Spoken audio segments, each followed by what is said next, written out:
trying to make chicken salad out of chicken shit, and it was just awful. I've turned chicken salad into chicken shit. I will continue to do so. Making chicken salad out of chicken shit. Make chicken salad out of chicken shit. People is as people does, that's all there is to it. Put a square peg in a round hole, just never seems to fit. And you This is Bianca Belair. Hey, this is Kevin Owens. Hey, it's Seth freaking Rollins. It is the man, Becky Lynch. It's Rhea Ripley here, and you're listening to Wrestle Radio Australia. Hello and welcome to Making Chicken Salad, the Wrestle Radio Australia podcast, where we talk about everything going on around the world of wrestling. My name is Lachlan Albert, and I'm joined by the whole crew. We got the man behind the pod, Todd Eastman. Todd, always good to see you, mate. Good evening. We're also joined by the brain behind WrestleBrania. Let's see how long the lag is. It's Jeff Setti. Jeff, how are you, mate? I'm very well, thank you, Lachlan. There we go.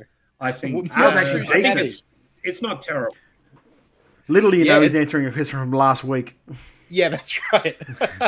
And we've also got the man behind Pario Magazine. It's the one and only Jamie Apps. Jamie, how are you tonight, mate? I'm exhausted. I was on stream for 3 hours today. That's too long for an episode of AEW, let alone a stream about an episode of AEW. Yes, well, considering we did 4 hours on Saturday or something, wasn't it? Yep. And then I've got potentially 5+ on Monday. And then did you also watch two 2-hour wrestling shows that we're going to be reviewing tonight? I did last night. And then did you also watch 4 nights worth of the World Series Wrestling Rise Against tour? Over the course of 4 days, I probably watched 2 and a bit nights. Plus, I also watched the Best of Super Juniors. I was going to say, oh my God. I'm one show behind on BOSJ. It's been amazing. It's been a very good tournament. There's so much wrestling going on. I don't even know how I'm going to have time to talk about Wrestle Radio Australia, but I am going to promote it. I'm going to say you can join us here every Thursday night, 7:30 p.m. Australian Eastern Standard Time at twitch.tv/Wrestle Radio Australia. Or, you know, we post to more than one platform. Catch us on Facebook, catch us on YouTube. Wherever you want to catch us, you can get amongst it.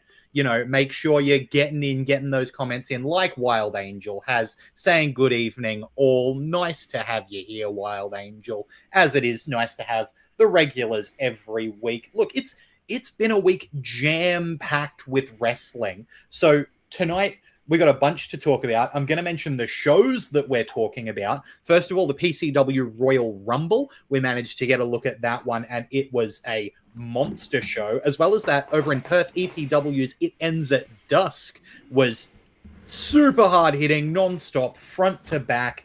But, like, again, there's been so much going on this week. Todd, did you want to talk about the little match guide that you put together?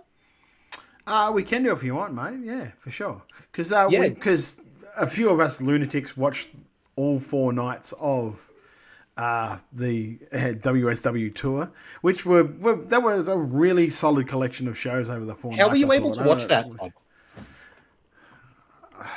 Jesus Christ! Actually, no. For a great price, for a very reasonable price, YouTube Premium had them so you could just watch them without ads. It was great. Yeah. Okay. And if you don't have YouTube Premium, I'm sure you could find it free on YouTube. Is that what you were trying to avoid saying? 100% that I was trying to avoid saying. You didn't want to infringe on your gimmick, Lachlan. Yeah. Apparently the commentators didn't mind doing it. No, they didn't at all. Yes.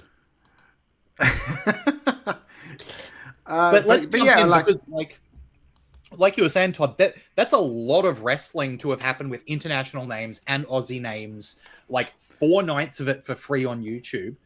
I was actually thinking about that. I was like, the guys that have just like maybe just left WWE or just like recently left WWE, this is probably the most that they've worked in a condensed amount of time in a long time. Yeah, back to back. The most consecutive nights. Yeah. Unless they did like multiple bookings on a like Mania weekend on the Indies, then yeah, like back to back nights. It's a rough call for him.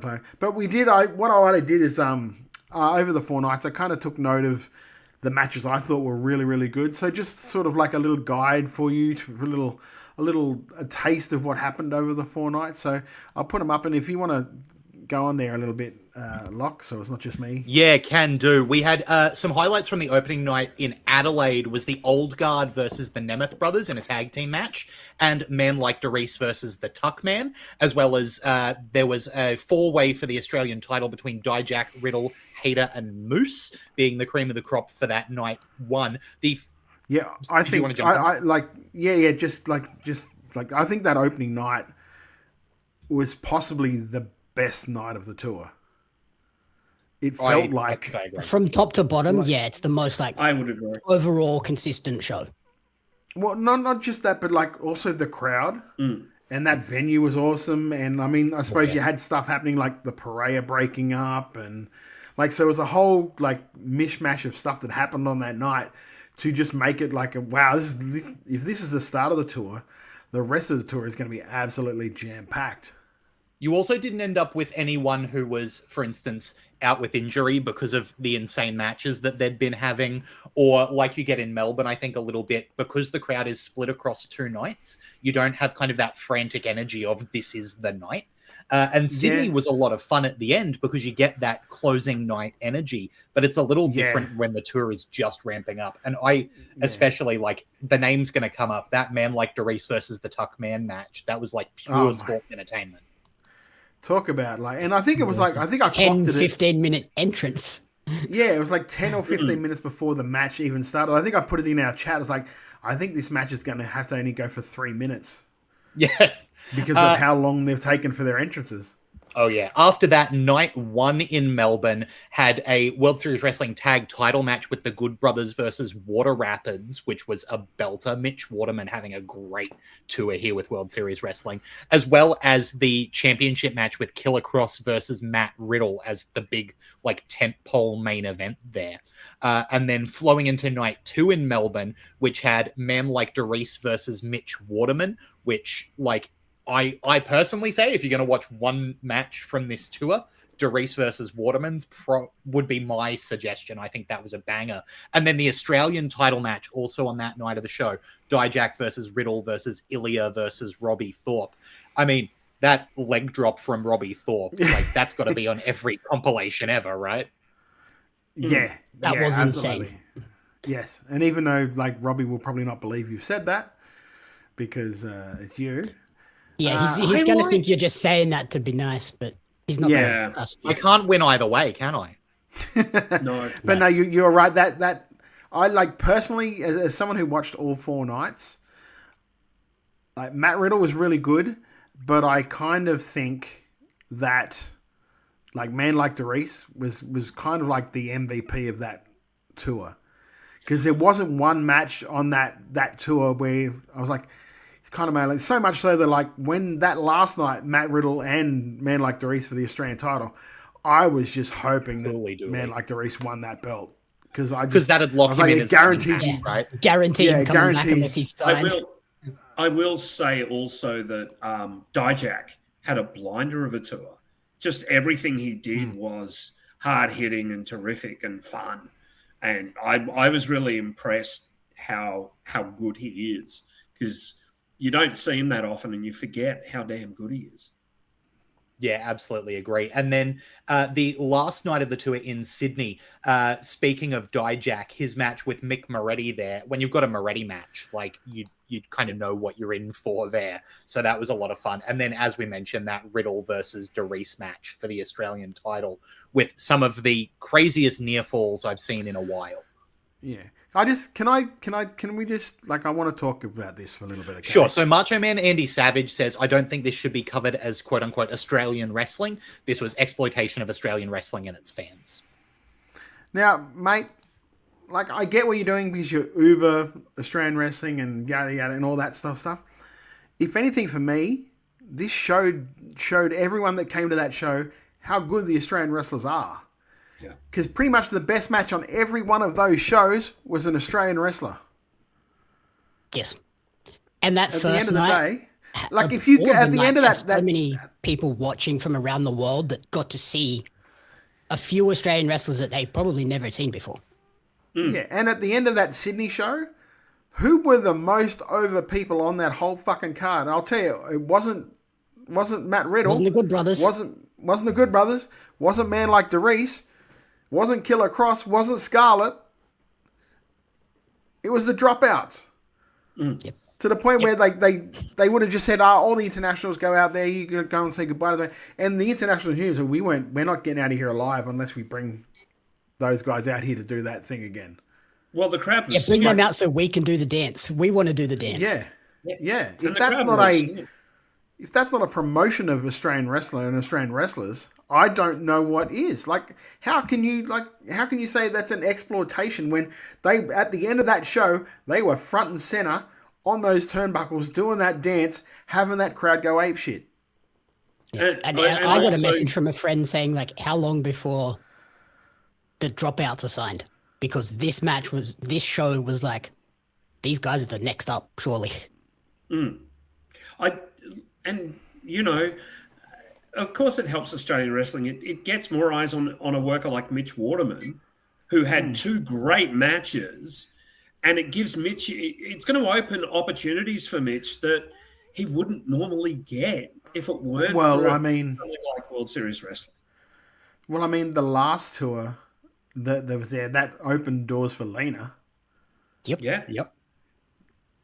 And anyone saw that, if anyone on those rosters, that roster has any stroke anywhere in one of those companies, they're going to say, hey, you need to get like Tuckman Scott Green, Mitch Waterman.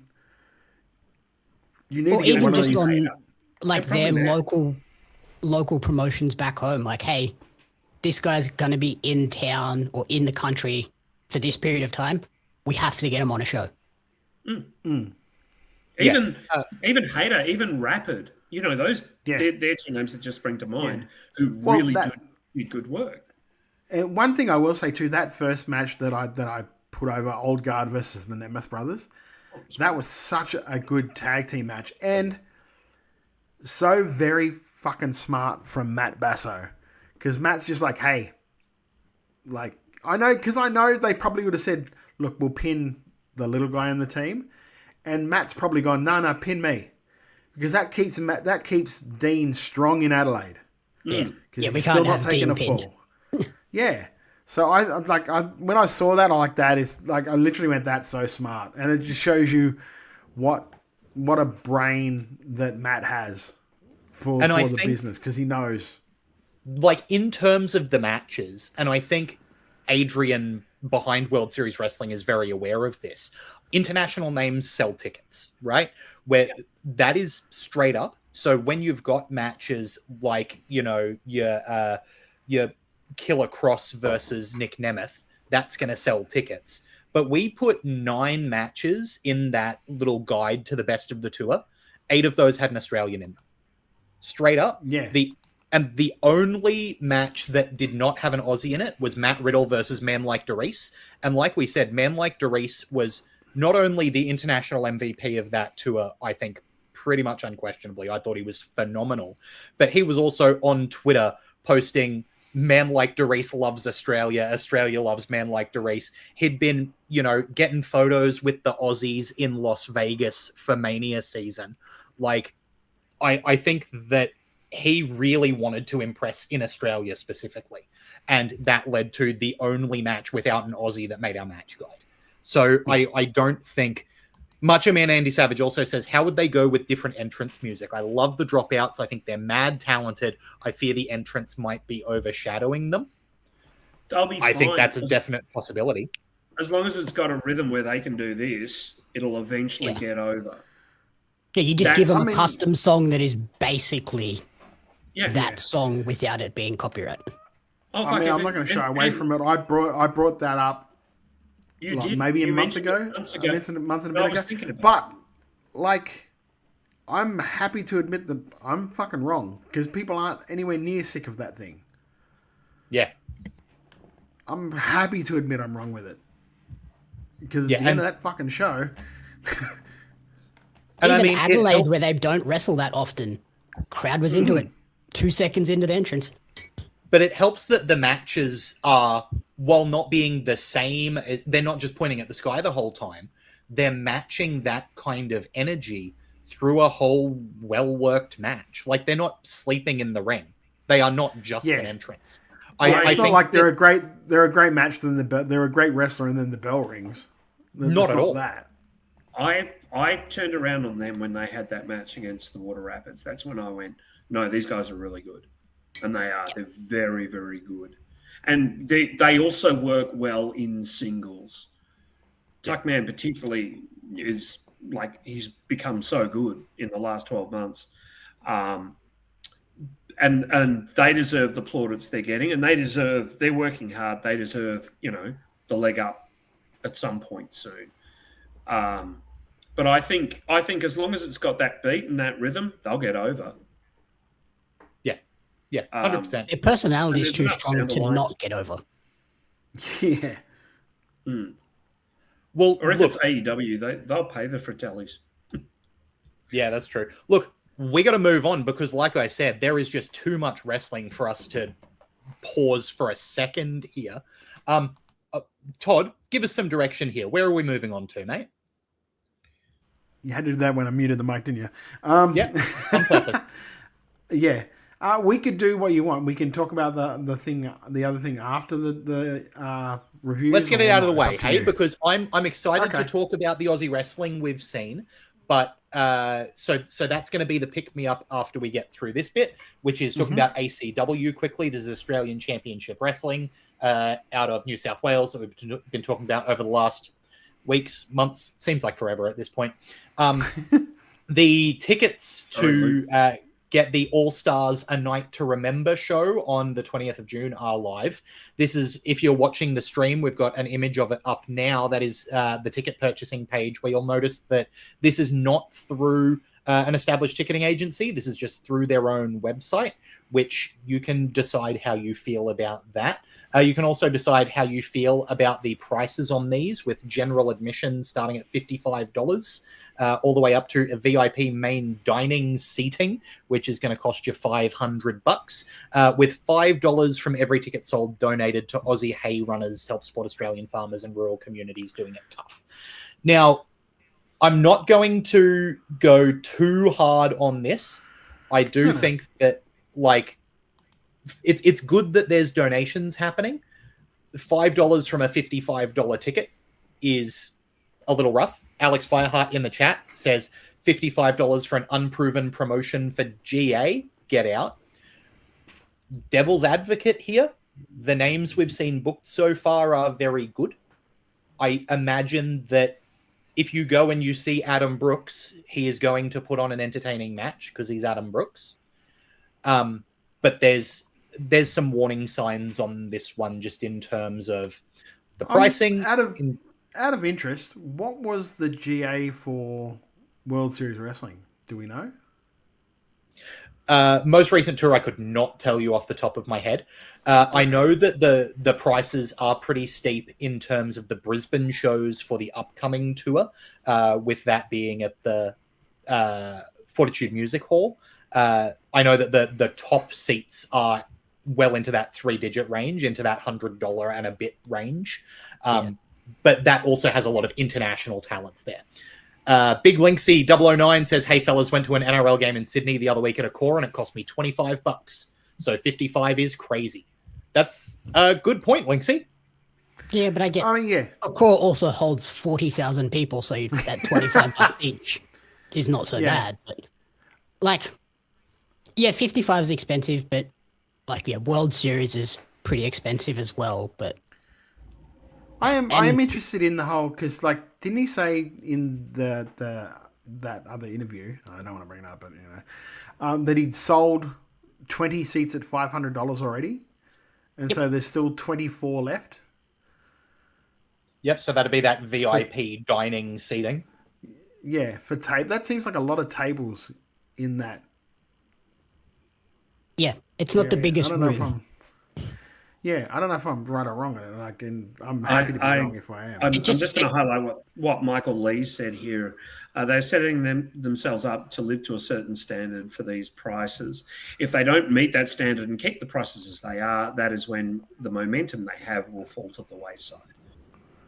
Yeah, also noting here a little summary they've got on the website, Australian Championship Wrestling, a live networking experience that brings together entrepreneurs, influencers, business owners, like-minded people, and wrestling fans through the excitement of professional wrestling. So through that, it almost very seems... boxing. It's, yeah. That's what I was going to say. It's very set up like the boxing events that I've been to and seen. It's like... Yeah. The tables are the main draw because you get a meal and a nice close seat, and then everything else is just to fill in the room. Yeah, so it's going to be like, very interesting to see how it goes. Like, is this quite more of a interested to see how it networking goes. event that features wrestling, or is it a wrestling show where there are some tables where you could network with someone? Like, not sure what the angle is there. Yeah, there's question marks for me. And like the questions I have, like the first show, that might sell okay, but I don't know how regularly you can put those shows on. Mm-hmm. And again, it's still not on the Padstow RSL website. Yeah, like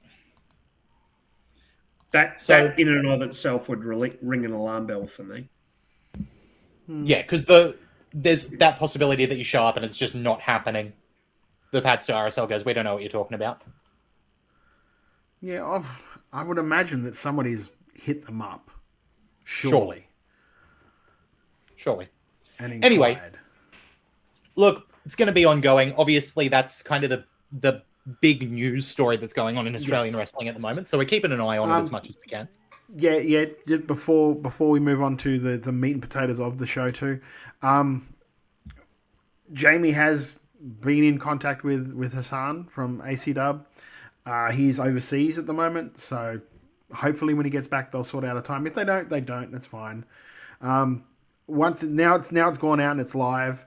I just like big props to Mitch for coming on, because he could have just said no, I don't want to do it, and being very upfront and like straightforward with his answers. And again, Jamie, like everyone who's seen it can tell, I think Jamie did a great job on the interview as well. And yeah, it's not like we want to catch anyone out or anything like that. We just want more information. We just want to know the questions we have. And when you have questions, you want to ask them. So we'll find out. Like, either way, no skin off my nose. And these aren't just our questions. These are questions that people are asking on their socials as well. Mm-hmm. Yeah. Michael from Moonsault Press giving a shout out. Great interview from Jamie. And I think that you can see Jamie's journalism experience there, where, you know, we're kind of digging down for answers, right? And listening to those answers and trying to get more info. Well, not so much digging. He just wanted it like... There are genuine questions about the whole situation that need clarification for the community as a whole, and I just ask those questions, and I obviously have further questions for the other side of the debate. Yeah, because we want to show both sides, because it's not right that you just show one side or you favour one side, because that's not fair on anybody, and I wouldn't want to do that. So yeah, hopefully we get it happen. So and I did put in a request for the media day, so I will say that if that event does go ahead and the media day goes ahead, I've put in a request for that, so we'll see where that comes. Yep, absolutely. Yeah. Either way, happens, doesn't matter. That's the ongoing we carry on with stuff. Great Australian Wrestling. That's exactly right. And like at the end of the day, my biggest hope is that this becomes a really great Australian wrestling company, so more people can see great Australian wrestling. And dudes can make money on shows. Like that's at the end of the day, that's all we really want, is for fans to have a good time and guys to have somewhere that's good to work. And like obviously it's obviously being funded well, so that's going to be a good place for them to work. Yeah, that's we just right. want to, you know what I mean? We just want the answers. That's all. And to Not a be big clear, deal.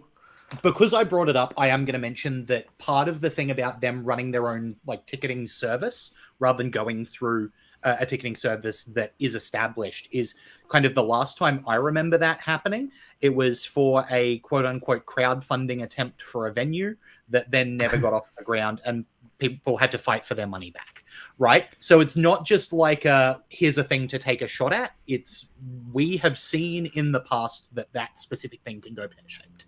That's why we got the questions. We want it's a more gun shy thing than anything else. I understand completely. Yeah, and you're not wrong. Like the point you make is exceptionally valid. There are so many free and low cost ticketing outlets at the moment. Yeah. But obviously, also point out, obviously Hassan just wants to do all of this in house, and that's his choice as well to do it. Yeah. So if he's done it and he's set it up properly, there shouldn't be an issue with it. I will also point out though that if by going through this, it's obviously going to build up their mailing list for emails. There are some very stringent legal requirements for a mailing list. Yeah. In Australia, very specific about who you can and can't send emails to. Yeah. Yes. So, and how said people can unsubscribe if they don't want those emails. Yeah, very true. Gmail makes it easy. There should just be an unsubscribe button if everything's set up right inside Gmail. It's really convenient, and that's legally imposed. So there you go. Anyway, let's move on and talk about wrestling that has happened and we've watched it, because that's our favorite thing. We love watching Australian wrestling. We love talking about Australian Sorry, wrestling. Luke and Jamie. Not you, Jamie, other Jamie. That's why we're here, ranting for hours about Aussie wrestling, because we love sorry to you too, Jamie. No, sorry to you too, Jamie. Don't be our excluded. apologies. Yeah, that's right. So let's talk about the PCW Royal Rumble. This is a show that, we covered the lead up to over on the PCW network. You can catch our review of that from a few weeks ago. But this Royal Rumble show had 5 matches on the card, obviously with the main event being that 30-man Rumble. And I always think it's impressive in Australia when you do get the companies putting together the full 30 people. That's not a small effort. So big shout out to PCW, who do have you can see Todd as a booker shaking his head there, knowing what a 30-person Rumble is. It is a pain in the ass. So herding cats. Not only like herding cats. But the fact that there were a bunch of people on this card who didn't pull double duty to do that. No, back in the day when we did the RC Dub ones, we broke it up into I think 6 to 9 people booked that thing. So it was I have seen 3 people from Rumbles booked that way before. Yeah. Linksey's been there. Linksey's seen. Booking Rumbles equals angry Todd, says Linksey. It's There was one Rumble for a company that I won't mention because I don't want to throw anyone under the bus here, but there was when we had 30 people lined up and 24 showed up. Oh, lovely! And I had to magically find 6 people out of nowhere. Amazing, which was fun. So, shout out to PCW, a genuine 30-person Rumble with a solid half of the show beforehand, kicking off with a PCW tag team title match. The Black Diamonds, Jackson Atlas and Seth Tanner, managing to defeat the Invincibles, Slingshot and Superbush, to open up this show. Jeff, what did you think of this to open the card? Black Diamonds defending the tag titles against the Invincibles. I mean, as you know from our most recent installment of everybody's favorite series, Backstage with Jeff, I was actually in the building for this one. I think approximately 3/4 of people's favorite, just judging by the sample size. It's our only ongoing segment, really, apart from the name of the show. This was such fun. Superbush, whoever that might be, is so fun. He's just got that big, infectious presence that makes everybody immediately get behind him. Slingshot is just terrific. And of course, you can't say enough good things about the Black Diamonds, both as a team and as a trio. They do such good work. This was fast moving. It was fun. It hit its points well. It told a lovely story. Just your old fashioned, small babyface guy in peril. And then in comes the big guy. It was great. I thought this was so good. It was a real throwback match, kind of the Von Erichs and the Freebirds type stuff. Loved it. Absolutely loved it. Todd, what did you think of this PCW tag team title match with the Black Diamonds defeating the Invincibles? Go to Jamie first. Jamie, what did you think of this? Jamie, what did you think of this PCW tag team title match with the Black Diamonds retaining against the Invincibles? I liked this as well. It was a fun opener, and it was a lot more evenly contested than I expected, because I kind of went into this thinking it's just inevitable that the Black Diamonds are going to go over Slingshot and Superbush. But yeah, it felt like they let the Invincibles have enough in this. And then it was very fitting that Jackson Atlas was wearing Jordans, because that boy got some hops. Hurricane Rana, and then the frog belly splash. To belly. He got so much height on those things. But him getting launched on that belly to belly as well. Yeah. He's happily in the air. He got air. He definitely got air. And then the post-match promo also from Jackson Blade was really good as well. And I think they did a really good job of having Jason Blade involved, getting mixed up between Jackson Atlas and Jason Blade there. Keeping Jason Blade involved without it being all about the third man interference. And I'm shocked that I've never seen that spot before, when you've got a freebirding team, to have the third person like try to tag in and the ref catch it and use that as the ref distraction spot. I thought that was so clever, and I can't believe I hadn't seen it before. Todd, what did you think of this one? I really like the match. I am a big fan of the Black Diamond, so this is probably why I took a lot more notes on them. And these aren't criticisms; they're just more like things to watch out for. What you'd like to see in the future. Yeah. Like first one was like, I think they should stop manhandling the ref. There was a lot of times in this match where they grabbed the ref and pulled him and pushed him and turned him around here, there, and everywhere. Eventually, that takes away the referee's authority. When you can just manhandle him and turn him and spin him and push him here and push him there, that's when the ref should either get in the guy's face or just DQ them, because they're not supposed to be doing that sort of stuff. That belly to belly that Superbush hit on Jackson, that was amazing. I love that. I loved the double team spots on both teams. That dive that set the spinning side slam faster. I love that spot. I think that's great. The Rana into just the quickly cutter, for anyone who didn't watch it, I want to point that out. Is Superbush had the side slam set up, and then Slingshot bounced off the ropes going for a dive and pushed on the legs to make the side slam spin faster. It was superb. It was beautiful. Yeah. The Rana into the cutter, that looks awesome. I think you just have to be careful of how long it takes sometimes to set up. Yep. Because there was a fair bit of time waiting for that guy to turn around into it, where it was just like, you're just like, okay, man, turn around. Hurry up, turn around. Sort of thing.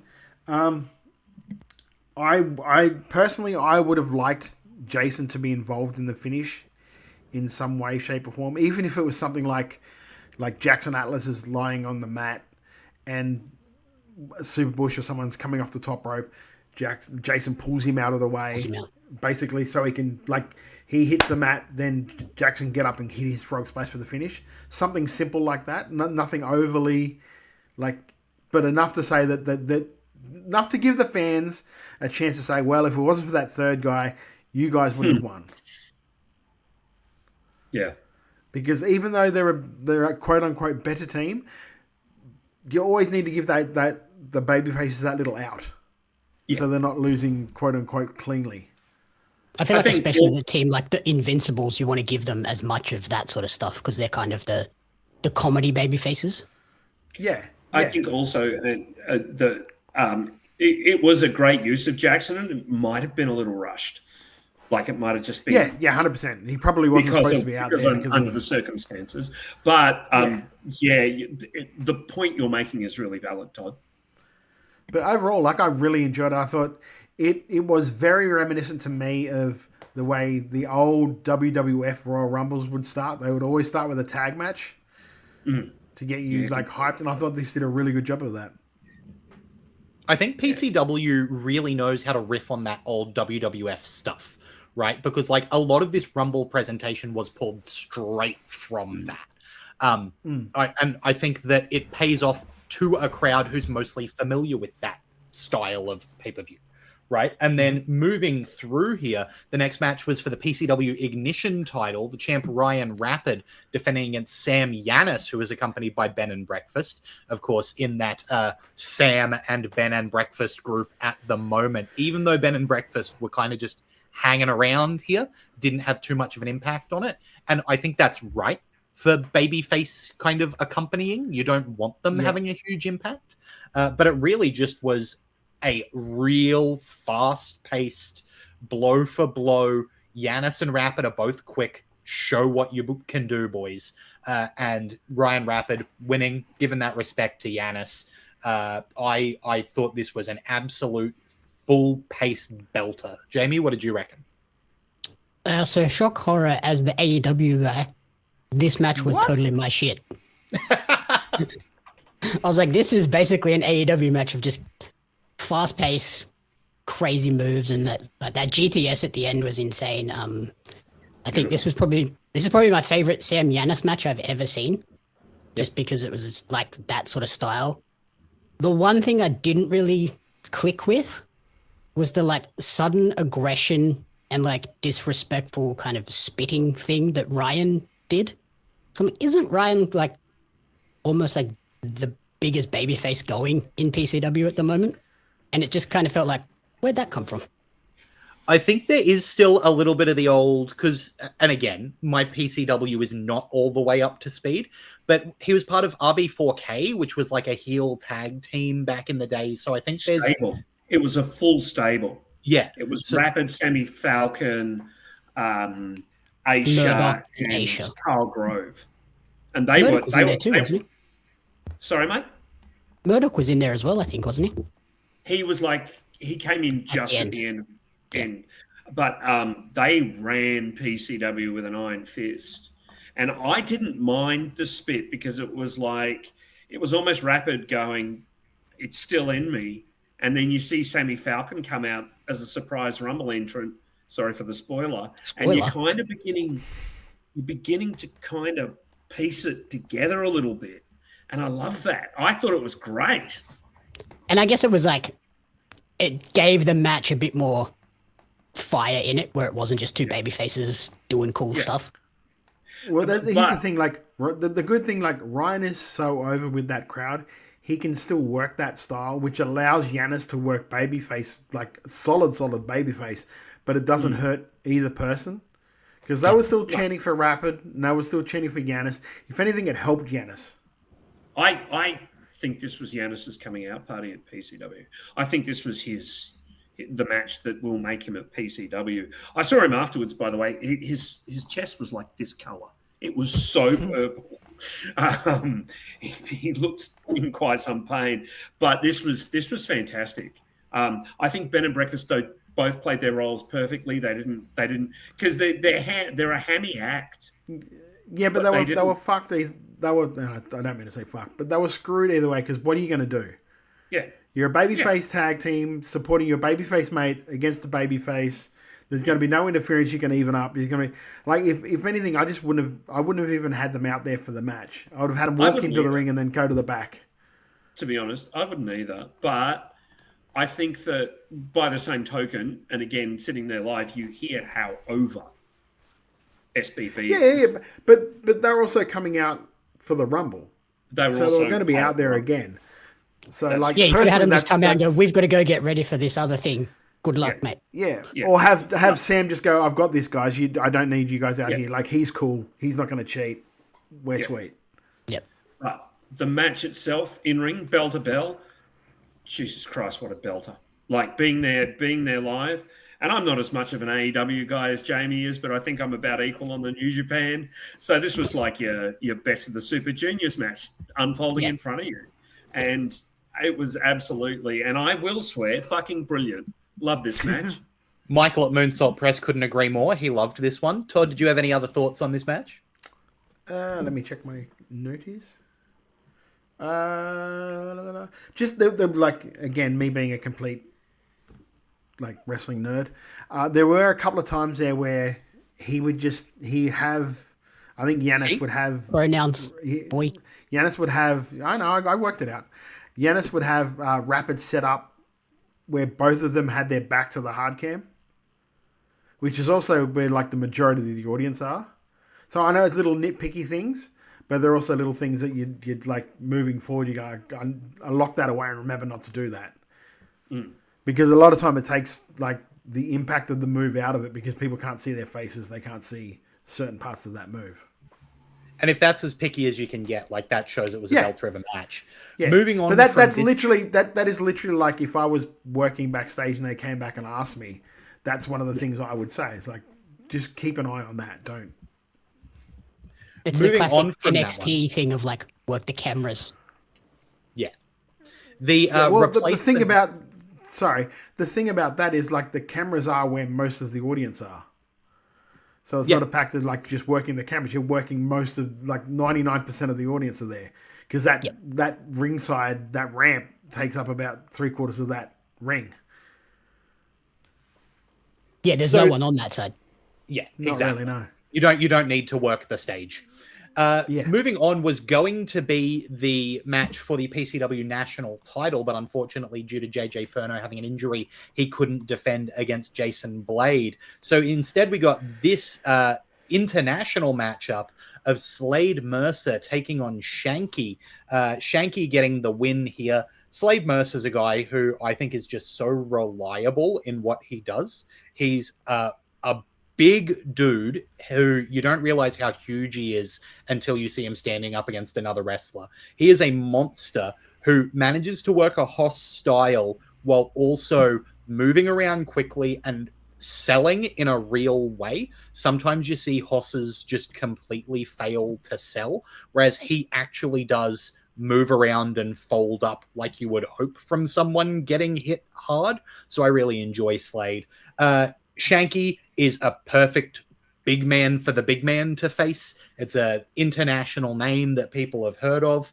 I think that these guys did for the spot they were in, which is a thankless spot to be in, of a last-minute replacement for an exciting title match that has had storyline build, but instead two guys have to go out there and just do a match. I think that it's really admirable what they did here. Jamie, do you agree? Yeah, I thought this was a good sort of big man meat style match. I thought Slade played his role perfectly in making Shanky look really good.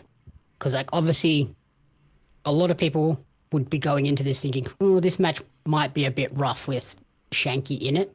But I didn't think Shanky looked bad in this at all. I think I liked this Shanky match better than I liked the Parker match from OPW. Yeah, I agree. Jeff, what did you think of Shanky and Mercer? I actually think Jamie has nailed it with his statements. Shane Mercer is so damn good. He went out there. He hadn't been seen for a while. Slade Mercer. Jeff's going to get chopped now. I'm in so much trouble. Sorry, Shane. Slade. I'm locked in. They hate me in Melbourne. They hate you in New Zealand, Jeff. It's decided. But Slade was so good in this match because he came out as a bit of a blank slate. And he got heat really, really beautifully. A blank Slade, maybe.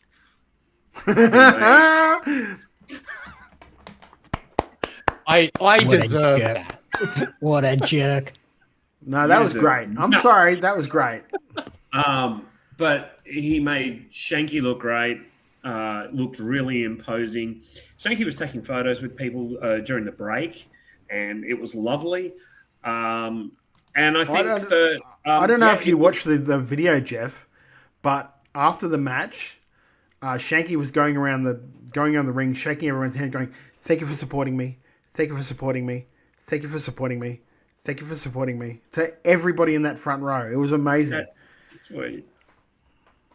Yeah, Michael from Moonsault Press has said exactly that. Shanky was a sweetheart, shaking everyone's hand after the match.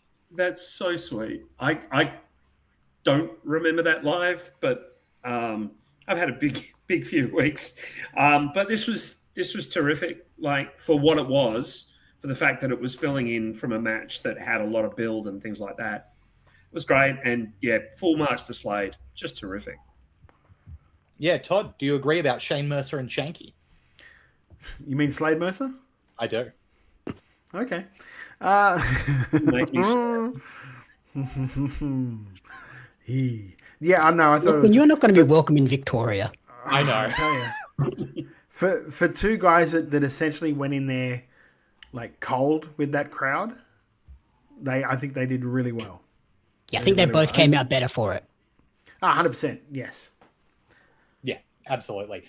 Moving on to another match that had a lot of build. The PCW women's title was on the line with Rochelle Rogue, the challenger, and Aisha, the champion. This one went a little unpredictably, with Rochelle Rogue managing to get the win when her tag team partner, Charlie Rose, showed up to take advantage after... it seems like maybe getting direction from the owner of PCW, who unfortunately had president of PCW. Sorry, her name escaped me at the moment. Ruby. Jeff was right onto that. Notice he was ready. Watching he was like ready a to go. fucking hawk now. Owner. Let me just see what. Sorry. Geez, you're never going to be invited to PCW again. You almost forgot what the company was called. Yeah, go on, say it wrong, Jeff. No, I was taking a breath. But no, I thought that this was a really well done match with, a nice twist ending to establish a heel faction for the women's division. Todd, what did you think of this women's title match?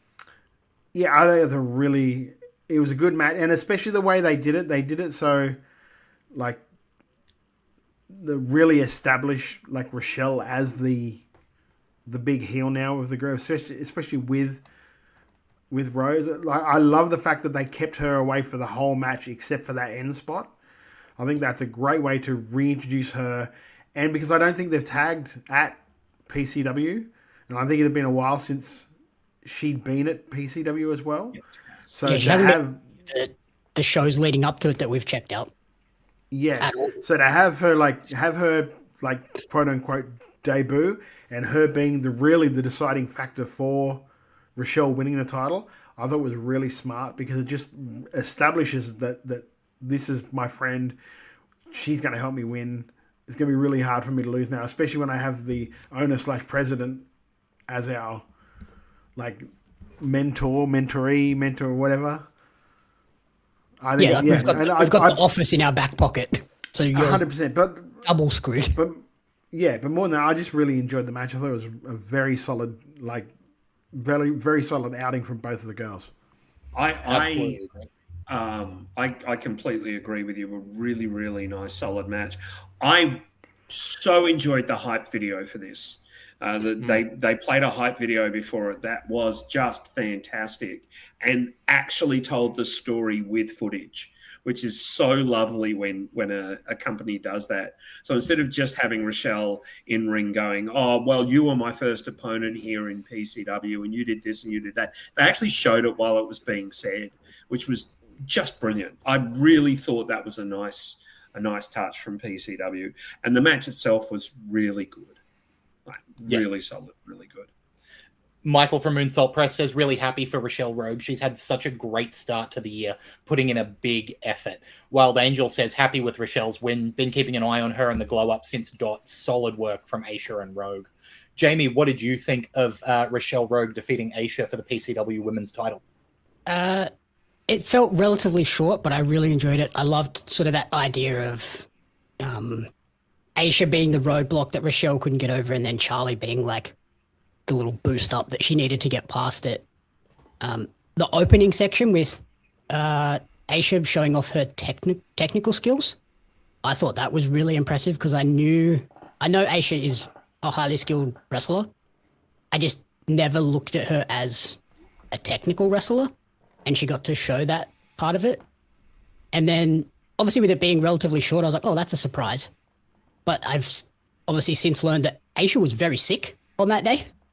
Oh, okay. It's like maybe that's why it was so short.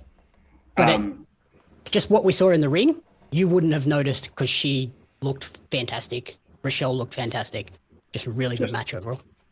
Just peeking behind the curtains, yeah, Aisha was pretty crook. But I think she realised that the situation was, kind of go away, Todd and Lachlan.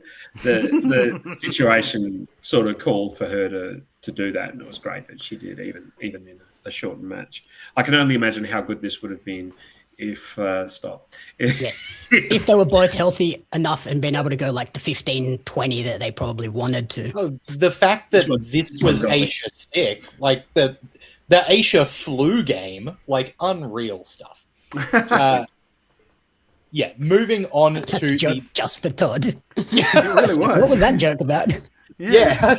How did I pull that one out? That's amazing. That's a joke. I was actually thinking that. I was like, wow, he knew a Jordan reference. Yeah, there we go. Swish. I'm number 21.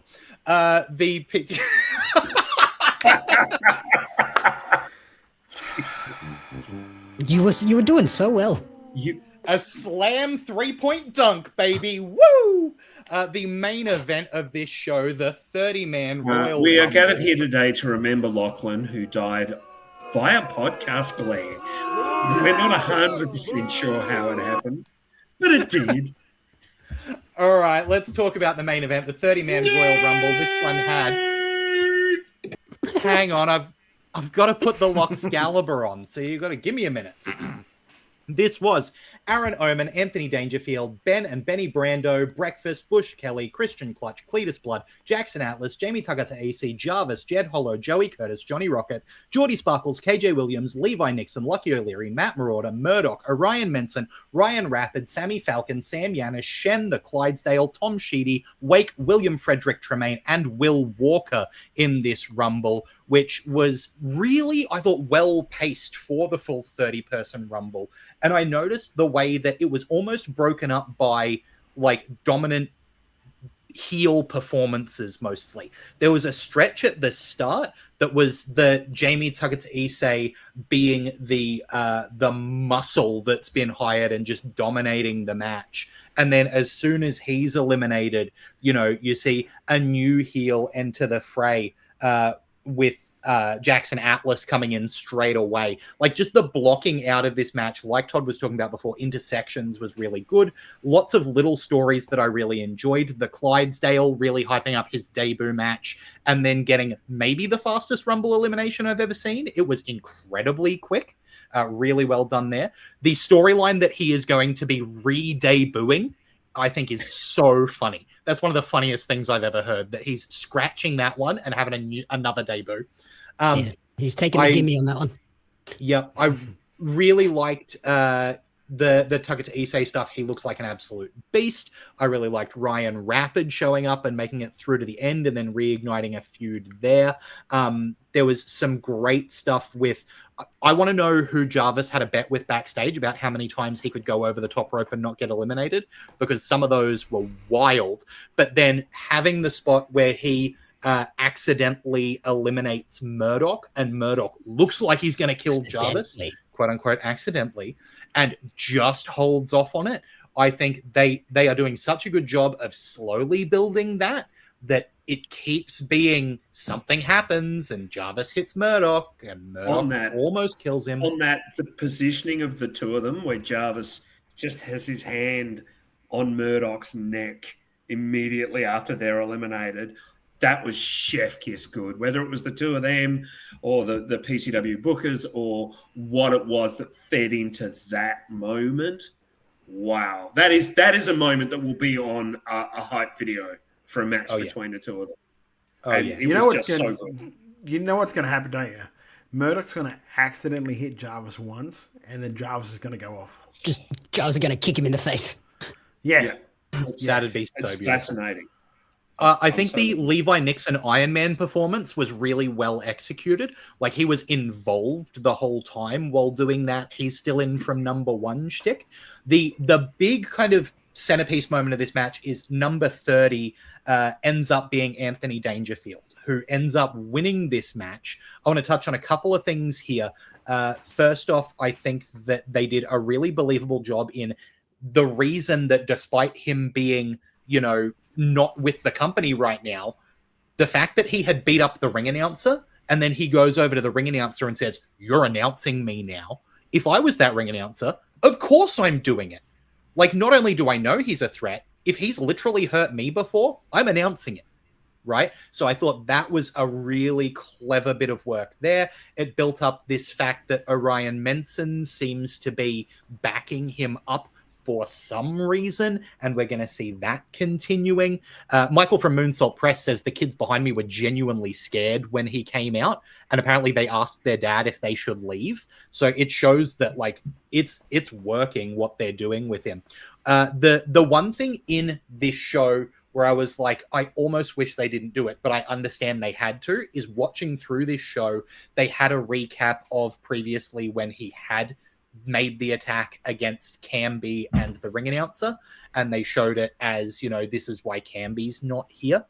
I would have preferred if instead of showing that clip, they just had the thing about how, look, Camby's doing well, we've parted ways with Dangerfield, because I think showing it was a little bit like, why are they going to show that if it's not a storyline?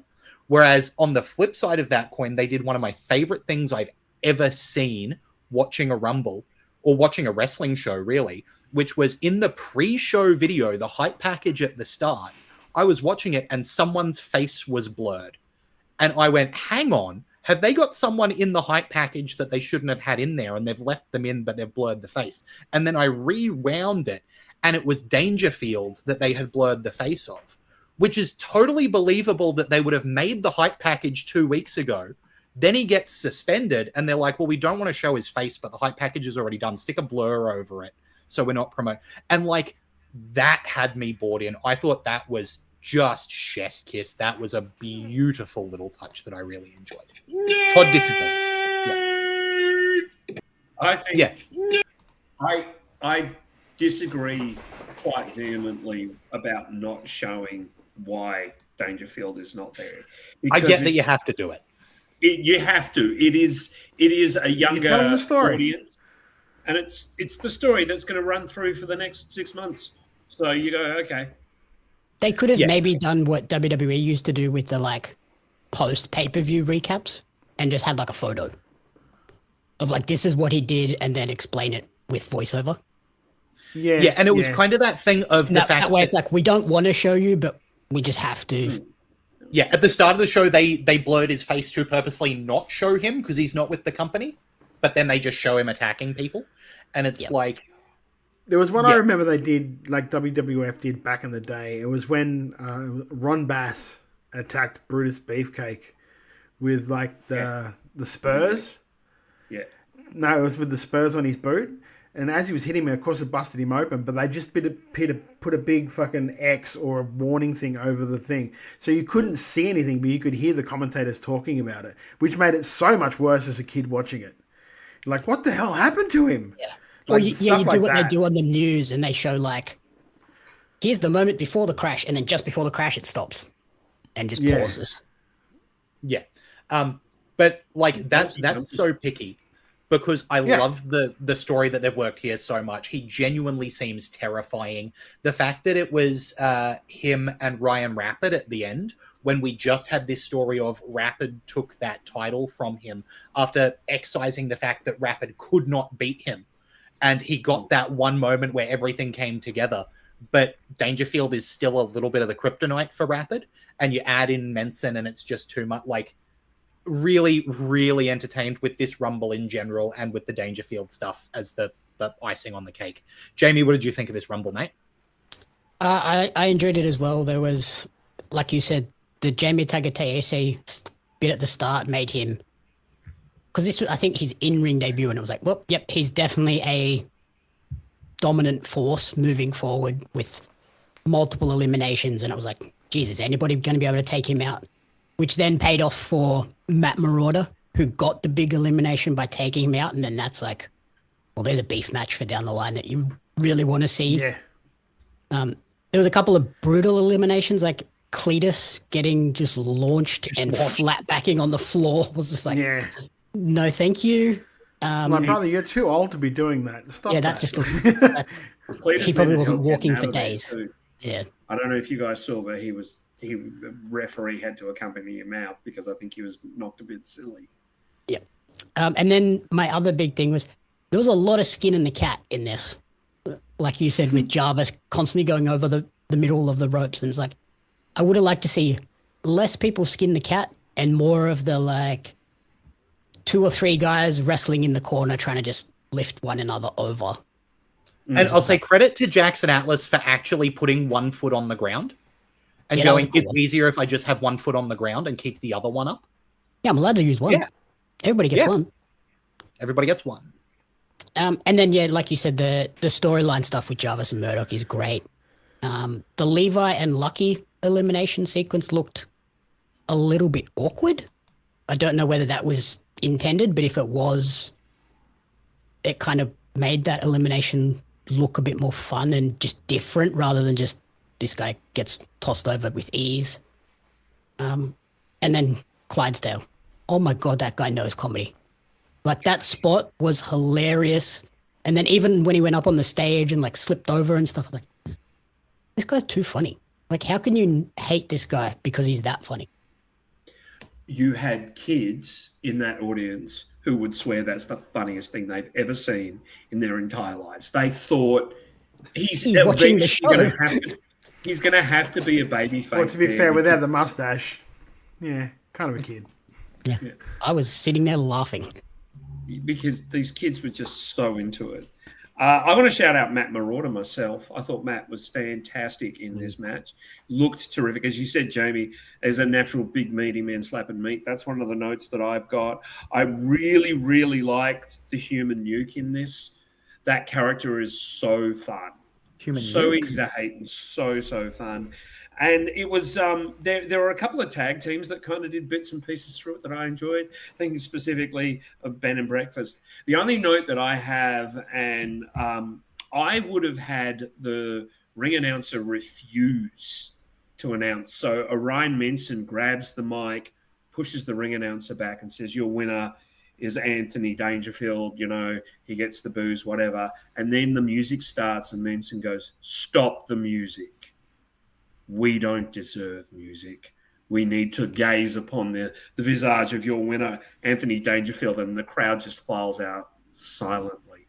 It's so much more powerful in a moment like that. But this was terrific. I really like the touch of Anthony Dangerfield spray painting AD on the ring. I don't know if that was in the it was in the video. Yeah, I like that touch. I think it's something that we haven't seen that kind of thing for a little while. I love that it was green and not just like generic black. Yeah, really nice. That fits the character so well.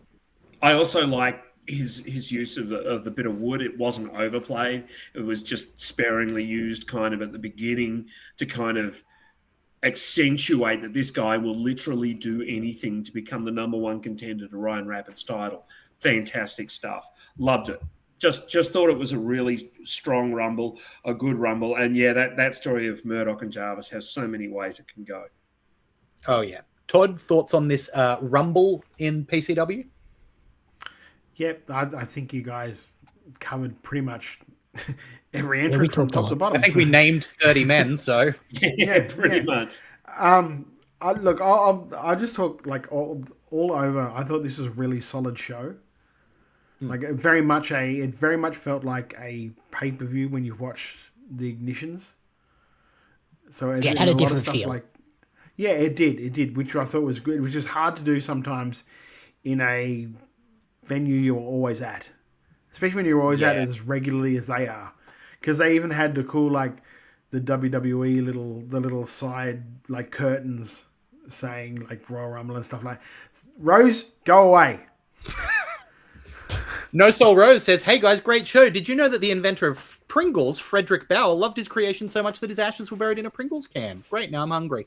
Thanks, Rose. Insightful as always. I didn't know that. That's an interesting bit of fact. No. See, I'm kind of glad he's not available tomorrow night now. Thank you, now Rose. it's PCW's time, Rosie. Thank you, Rose. They put on a banger of a show. Thanks, Rose. Yeah. Stop saying thank you. Anything else you've got to add, Todd? Thanks, Rose. You mother trucker. I'll just say I really, really enjoyed the show as a whole. I thought it was really good. It was a great advertisement for like PCW going forward. I think they're having a really good year. Oh, absolutely. And if you want to see this show, you can head on over to www.pcwnetwork.com.au. That's pcwnetwork.com.au. Or if you're on an iPhone, you can get the PCW Network app, sign up there, get their shows, because the production on these things is through the roof as well. Like, just a really enjoyable watch. And if you're in the area down in Fern Tree Gully, on the 30th of May is the next Ignition show. We'll be running down the card for that one next week. But if I were you and I was anywhere near Fern Tree Gully, I would be heading on over to the PCW website and grabbing a ticket for that one, because that is sure to be a belter if this show's anything to go by. What a joy to watch.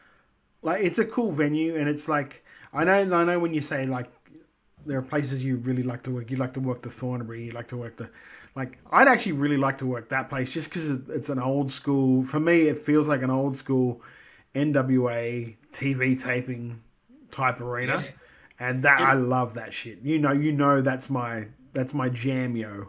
So honestly, like that, it just looks like such a cool little arena.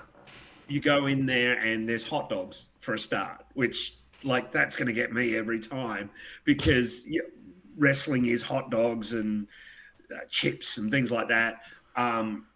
Every seat, because the seats are slanted at such a nice angle, every seat can see perfectly. So people can take their kids up to the second back row and see really well. And it's just a lovely venue. It really is. It's one of my favorite wrestling venues I've ever watched wrestling in. It's excellent. I was front row for Philippe's versus Lucha Brothers in that venue, and it was perfect for it. Like, really, if you're anywhere near Fern Tree Gully, go check out PCW. From the venue to the in-ring action to the storytelling, it's everything that you want. Speaking of everything that you want, even though we've been going for well over an hour, we've got another Australian wrestling show to talk about, and this is maybe the best $5 I've spent to watch wrestling in years.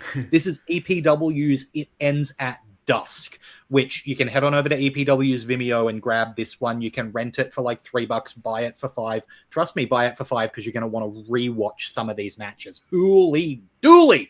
This one kicked off with Lucas Fantasia defeating Chris Target, who is accompanied by the rest of DNT, Michael Morleone and Stella Nix, which is advancing that story that it seems like Michael Morleone's not as interested in the cheating anymore. Kind of talking Stella Nix down from getting too involved in this match, and potentially without that edge could be the reason that Target wasn't able to get the win over Fantasia here. Jamie, what did you think of Chris Target versus Lucas Fantasia? I really like this for the story progression stuff that they're doing with DNT. But Lucas, I think, obviously has taken a lot from his experiences working for the heavyweight title in MCW as well, for his travels, and just working much more of a main event style. Like, his performance is it's changed, and I think it's made him some size too, hasn't he? He's like a thicker. He's thickening out. He's really thickening out. I noticed on his the cornstarch. I'm like, wow, no, and I'm like, he's gonna start dropping twink soon.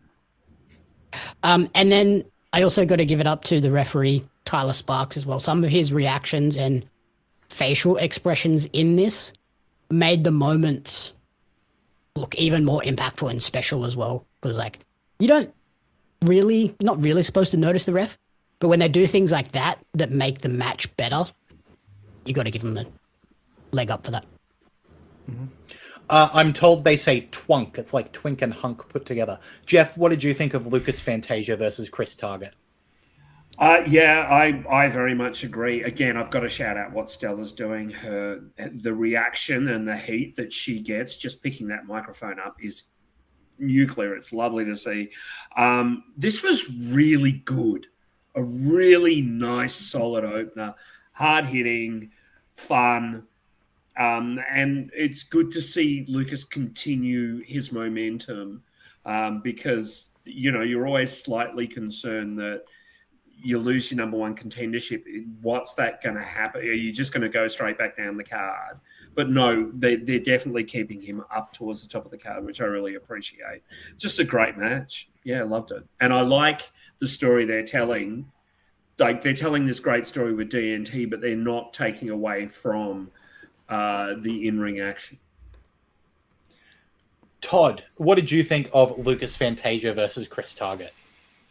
I love the way Jamie, because Jamie can see I'm doing something, and he's just like looks at you again. You throw straight to me when you see me doing something, the moment, like purposely.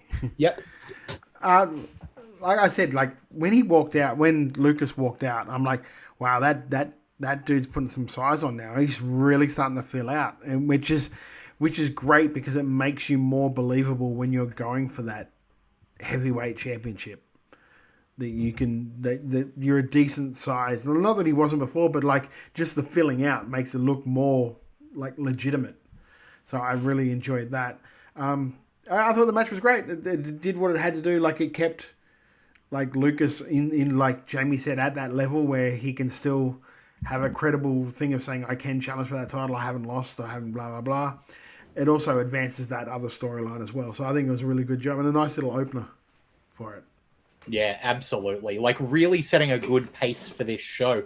And that was kept up with Rogan Kargas, who came out for his scheduled match with Dirty Harry, who threw a video up on the screen and said that he wasn't there. He was nice and comfy at home, but Rogan could have a rematch with Elijah Henry. And then Elijah Henry came out. And look, as much as this was exciting to be Kargas versus Harry, I was not going to complain at the prospect of Kargas versus Henry 2 because it was a belter last time. And guess what? It was a belter this time until who came out? But Dirty Harry. He was here all along. Mind games.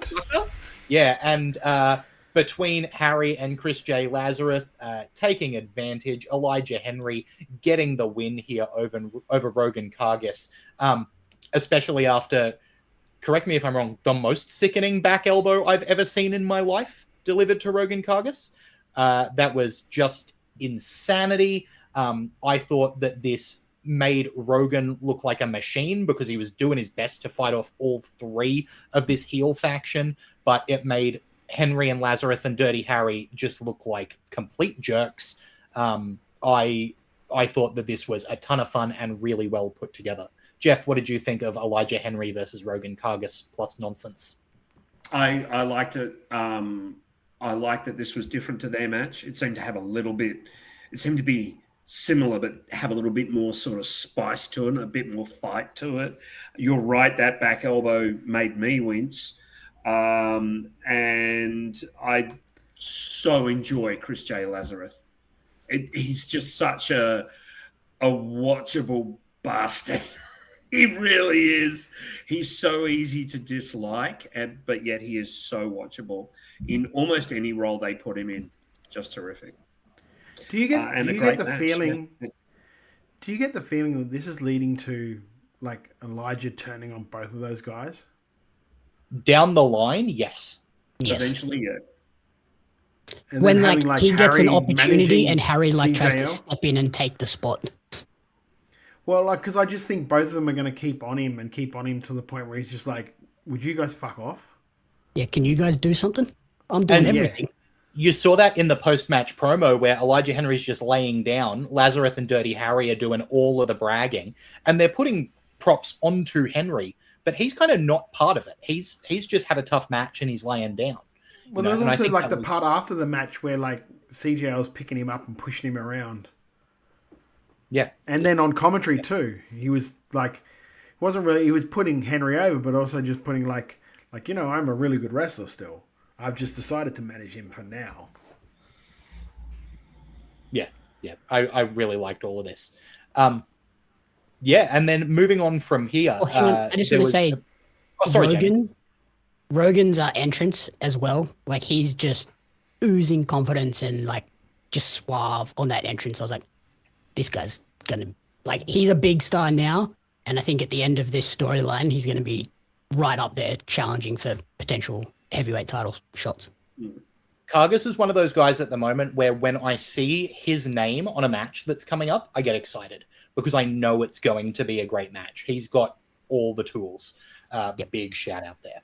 Moving on to a promo segment that I thought was really well done was the the namesake for the EPW Invitational Tournament, Davis Storm, coming out to start announcing competitors for this year's Invitational and announcing the return of Suplex Mummy Edith Knight, which makes me very glad that I got an Edith Knight signature only a couple of weeks ago. Cha-ching.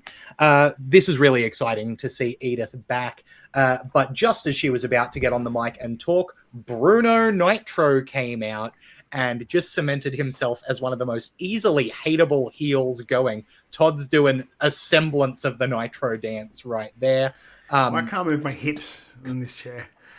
Todd the Nitro Girl Eastman. I really liked what's his I mean, we had Fire, we had I'm not that old, I don't remember the names. Nitro Girl name be? I've got a suggestion. Wrinkle. I was going to say that we just go ahead and name him Queen Charmel. But yeah, this promo had Bruno. Keep going there, Dome. Keep going, brother. Absolutely hateable. Take your hat off. We'll play horseshoes. Come on. You can talk. Yeah, I know, but I accepted it. Wow. There we go. I don't know how to. I don't know how to get this one on the rails. My goodness. Put it back on. The light's hitting it. Yeah. It does. All right, Todd, I'll distract you. How about this, Todd? What did you think of Davis Storm, Edith Knight, Bruno Nitro, all getting on the stick here? Look, what I want going forward is before this tournament, if there are enough shows, of course, for Davis to come out after every one of the person's matches and say, you've earned your spot. Kind of like what they do for Coliseum, but you've actually got a physical representation of that with Davis coming out to do it. I think that'd be really cool just to set it up like almost like Davis is the guy that's Davis is the guy that's hand picking these guys. Do you know what I mean? You've impressed Davis enough that he's like, yeah, you're in. Yeah, exactly. Yeah, I think that Bruno too, just such good work. Dick. Such good work as a dick. The accent, the slipping into Portuguese, and they go, "Oh, that's right. You don't know how to talk this." Yeah, I love that. The fact that a few years ago I was saying that he was a natural babyface, I can't believe it. No, it was I love it. Like the whole package is so well done. To the music, the dancing, the all of it. I think is such a good presentation, and just easy heat too. Just go back with your kid. You don't belong in here. And just the fact that he was dumb enough to try and kick her in the nuts. Yeah. That's what makes it even better. It's just like, what are you doing, idiot? Smart heel. He's an idiot. No. It was so funny. It's going to work on Davis, but it's not going to work on her, brother. Yeah. There was an element of him that had me laughing so damn hard because it's clearly elements of Bruno turned up to 1,000, not even 11, but just really, really hit high.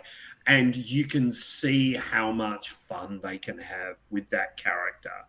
That version of Bruno Nitro winning the Coastal Championships, the Coastal title would be so funny, but yet it will piss the fans off so much.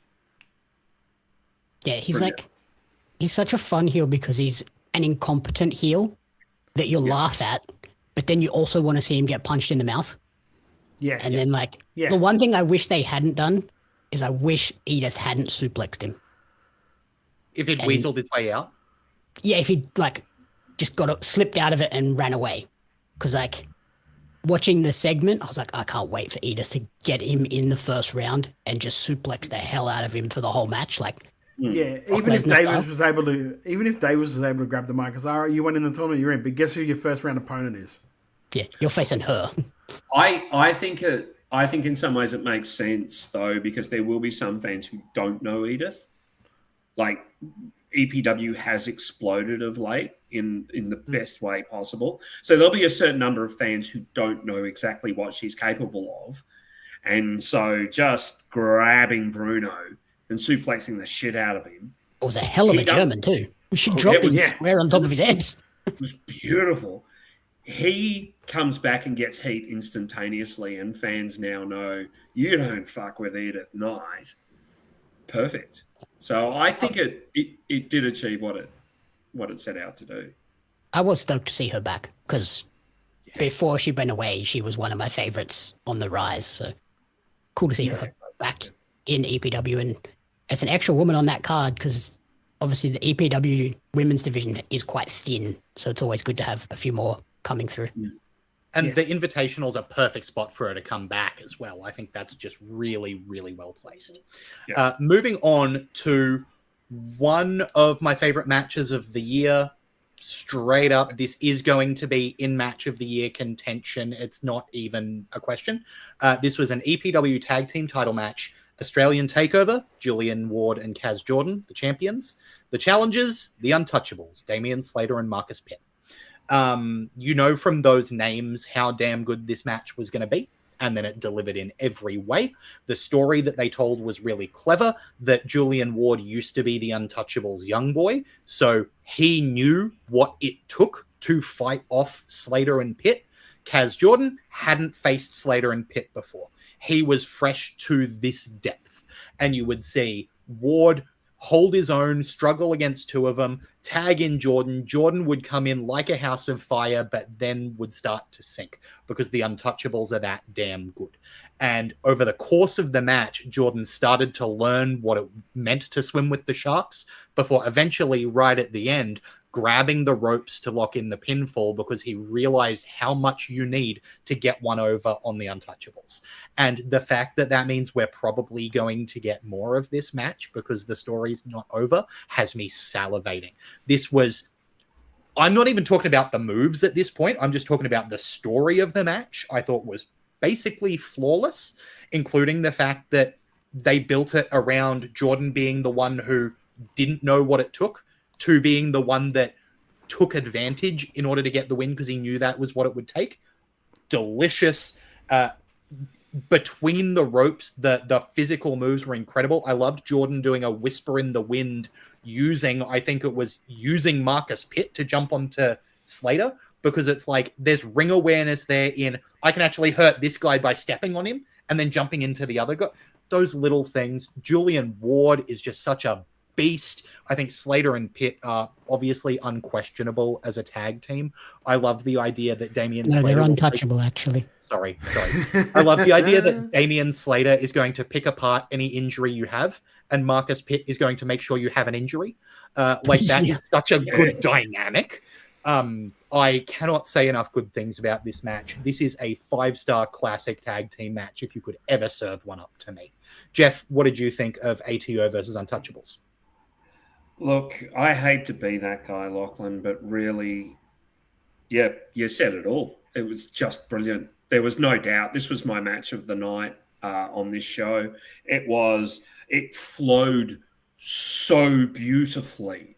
Like there was just, this lovely sort of back and forth rhythm and flow to this match that had me completely focused on it. And it was not a short match, but there was nothing more I wanted to do than be in that moment and watch that match, watch those 4 guys beat the shit out of each other, and they absolutely did. There were a lot of red chests and, things welling because they were just going hot and heavy. I thought this was terrific. I mean, it's just struck me that I'm going to get to see Australian Takeover against the Water Rapids in 2 nights, and I am going to love every second of that. You betcha. But this was absolutely fantastic. I want to see more of this. I want to see 2 out of 3 falls. I want to see Iron Man matches. I want to see ladder matches. I want to see submission matches. I want to see every kind of match they can think of because I think that these 4 guys can work together over and over and over again. And because of their abilities, it will never seem old. It will always seem incredible. And the story can change next time and you can be going, this is just as good. Amazing. Yeah, not to be superlative, but wow. Jamie? Yeah. What did you think of ATO versus the Untouchables? My first note was, to nobody's surprise, this was great. Like, just going into this, I knew it was going to be awesome, and then it delivered. I There are a few people in Aussie wrestling that I would absolutely not want to take a lariat from. And Julian Ward is probably right up there as one of those people because he would take my head off. James, with Marcus Pitt as 1A and 1B. Everybody would take your head off, brother. Like, No, you're they a missed. I'm too slender small. lad. I'm too small. You're Yeah, they got a duck you're over the top. Stella Nix would take your head off, brother. Like, we're talking, like, we're not... You don't Stella's exactly have scary. a... Have you seen her? Yeah, she introductions? is. 100% she is, and that's what I'm saying. Like, it's not exactly a short list of people that would do that to you. Yes. But yeah, like I really enjoyed it. I know we all want to see more of this. I think we're going to have to wait a little while because ATO are off to Japan in August. Yeah. They're going to be over there for a month or so, so might have to wait a little while. Absence is only going to make the heart grow fonder, let me tell you. And they're going to come back even better than they already are. I don't know it's possible. Todd, what did you Yeah, think of ATO versus Untouchables? It's funny you talk about Japan, right? Because you're like the Untouchables who are a part of the TMDK. How the hell have they not been in like a World Tag League? World Tag League. Junior Tag League? Well, not. Well, I think they're too big to be in the junior. You've seen the size of Pitt Junior. Pitt's kind of too big to be in the junior tag league, but just the normal tag league because, like, I don't know that they actually have a dedicated tag team aside from like Haste and Nichols. But see, like Haste is kind of busy at the moment, so bringing those two over for like tag league, TMDK tags like killers. That would be so good. I'm surprised it hasn't happened already. I love the fact that Yeah, especially like you said, a heavyweight tag team that's not Zach and Oiwa. Yeah. And just I think it's perfect for him. I love the fact that Damien and Marcus, well, Damien, because Damien did all the talking in the promo, pretty much told you what was going to happen at the end of this match. Yep. In that promo, and just the way they did it and the way he's just done it, and then not only because he might have been able to pin him without grabbing the ropes, the grabbing the ropes was just even that little bit more of a smart ass move on his salt part. in the wound. Yeah, which I loved as well because Marcus is just like he cheated, he cheated. I'm like, no, I don't know what you're talking about. Like just that little extra that I really liked. I love the storytelling in this. I loved. Like, the match itself was always going to be good. The storytelling is what I think really, really makes a match. Like, you can know 1,000 moves and you can be as hard-hitting and as anything as possible, but if you don't have a good story to it, it's just not the same. And, like, if that doesn't sell Damien more, like, subscribers to his World Beater Wrestling, like, on how to put a good match on, I mean, that's a perfect advertisement right there.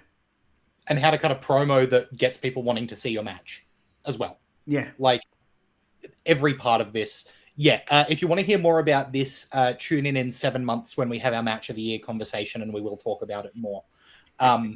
Because that's what this match was. It's certainly up there. Yeah.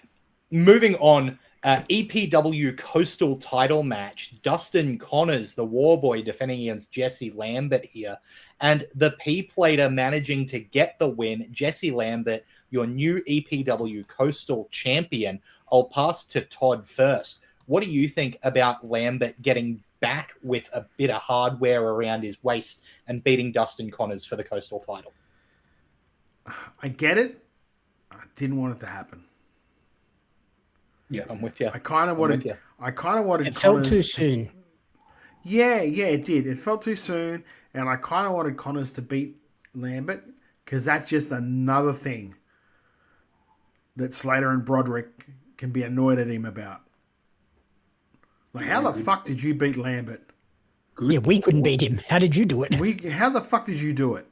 You know what I mean? Just that little extra thing about it. But that's all stuff that's not going to happen now because I understand what happened and I understand why they've done it because Jesse is just perpetually over and his promos are great and hilarious and entertaining and he's like as good as he is and like he's had the EPW title so you know that they've got the faith in him to do all that stuff. He's still getting better with every every match. He's still it feels like he's learning more with every event. So I get 100% why he did it.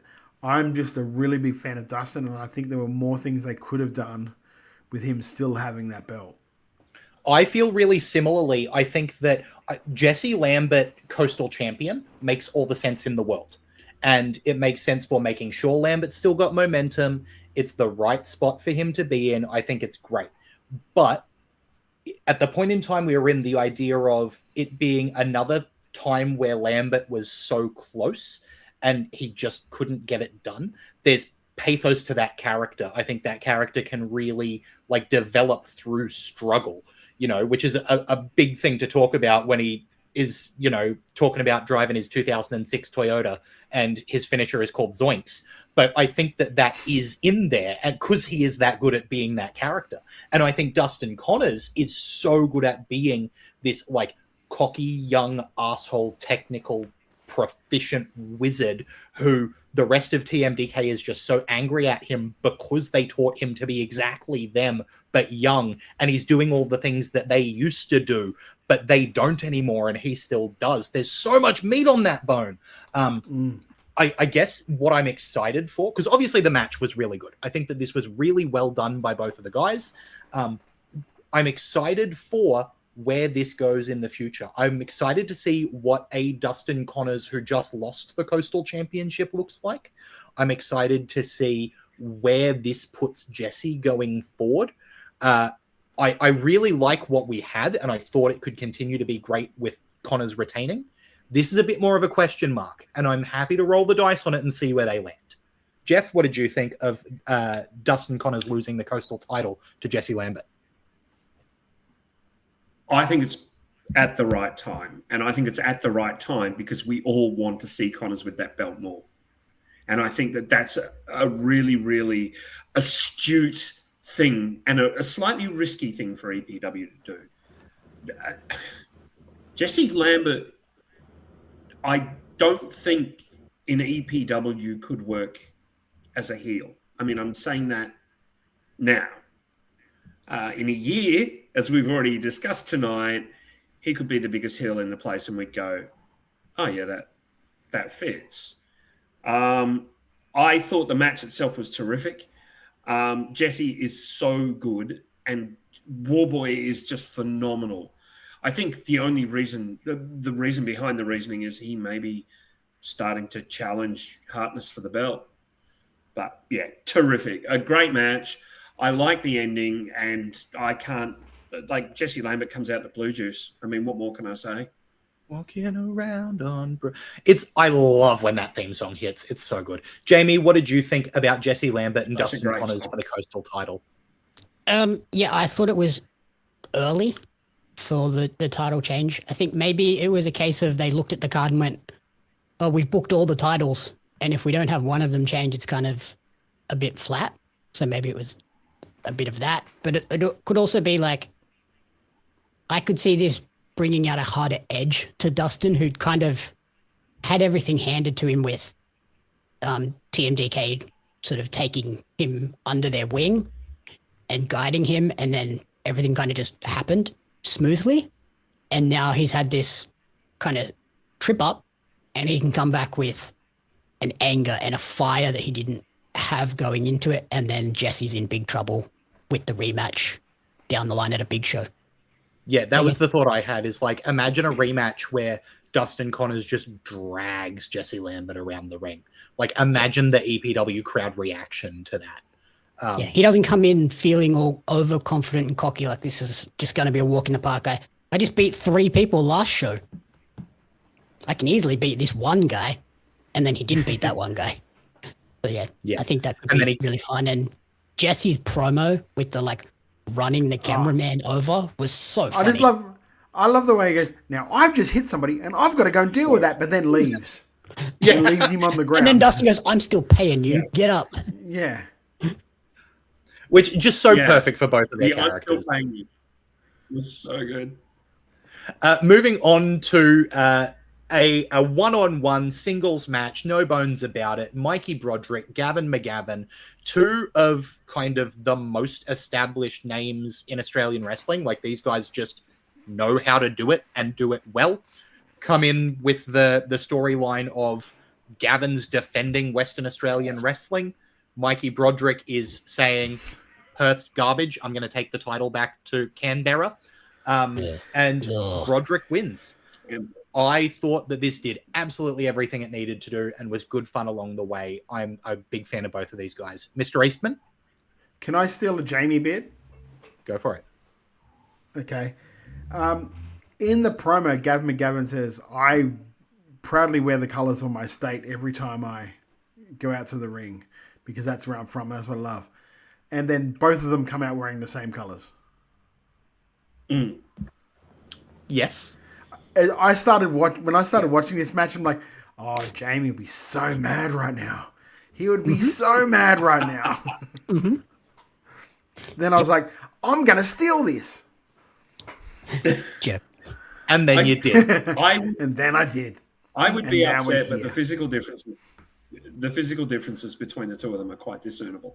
Like, you can tell Mikey Broderick from Gavin McGavin. Oh, 100%. I think he's about 3 times as wide. But there are a lot of colours in the colour chart you can use. When he makes a point of the promo saying, when he makes a point of in his promo saying, I wear the Western Australian colours, that's where Mikey, bring the pink gear.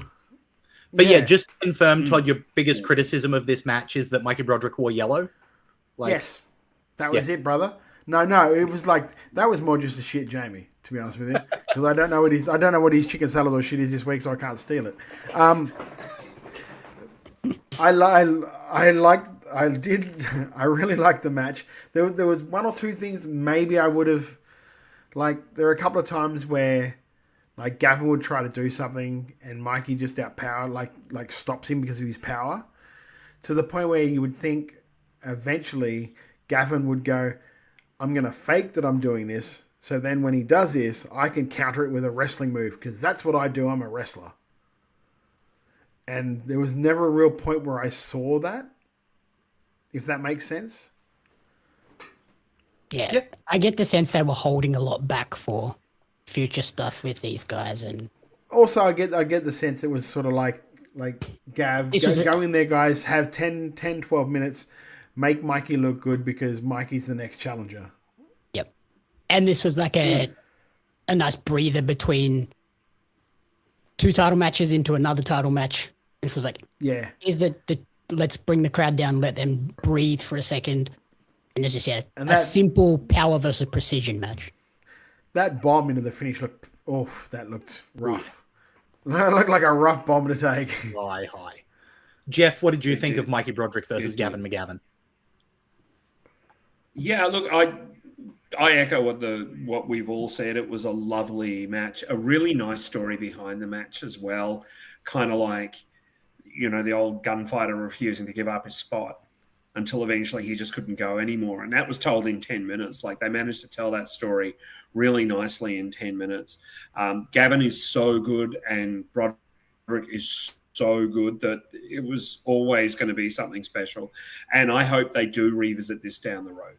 I hope they do kind of go, okay, let's give this a little bit longer as maybe a reawakening this year. Just give it some time and really, really let the two of them tell a story. But it was great.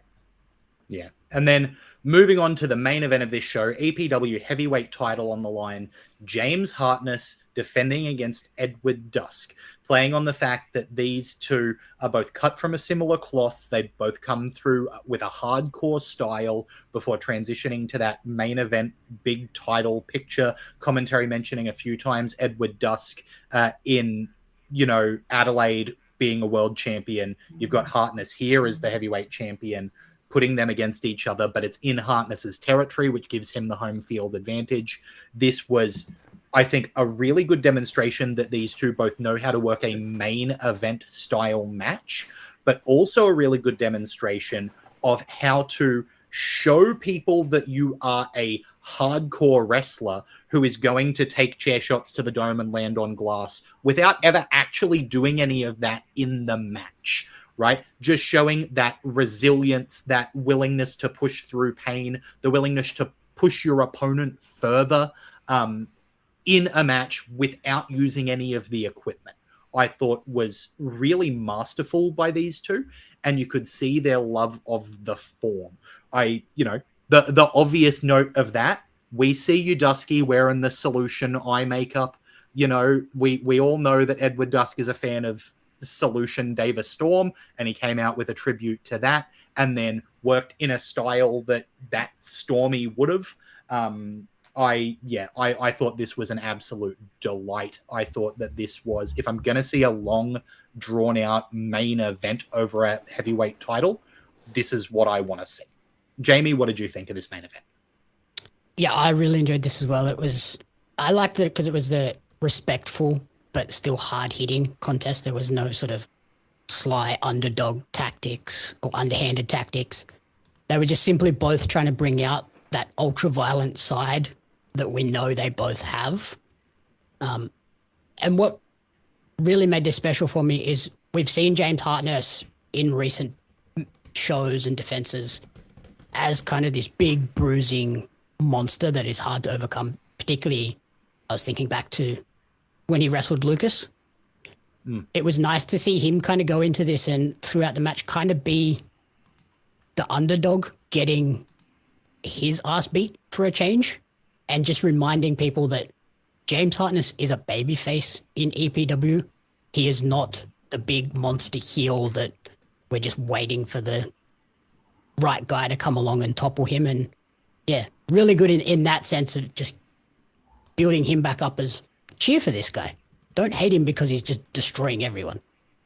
Yeah. Jeff? I really liked the desperation they both had to win. Like, they both really, really wanted to win. And as much as they respected each other, they weren't afraid to beat the shit out of each other. That Death Valley driver on the ring apron always gets me. It always just makes me cringe so much because it's delivered so well, but it could go so badly wrong. And then just follow it up with a pile driver on the stage, right? Yeah. A really, really nice match. A story well told. And I loved Hartness's little speech at the end, kind of before Roderick came out representing Canberra, and his respect of Dusky was just shown through in that brief promo. I love this match. I thought it was terrific. Yeah, Todd, what are your thoughts on this main event between Hartness and Dusk? Yeah, I love where there was alternating bits of where Dusk has like got the shit beaten out of him, and then Hartness is like, no, get up, come on, I'm not fucking finished, let's go, let's keep fighting. And then a couple of minutes later, the exact same thing happens with Dusky on that part of it, going, no, let's go, let's keep pushing, let's fight. Like, yeah, they both enjoy being beat up, I think. Well, yeah, they just enjoy pushing each other. They enjoyed pushing each other to the limit and to try to get the best out of each other. And at the end of the day, just having a fucking fight, which I really enjoyed. I thought it was a very good match.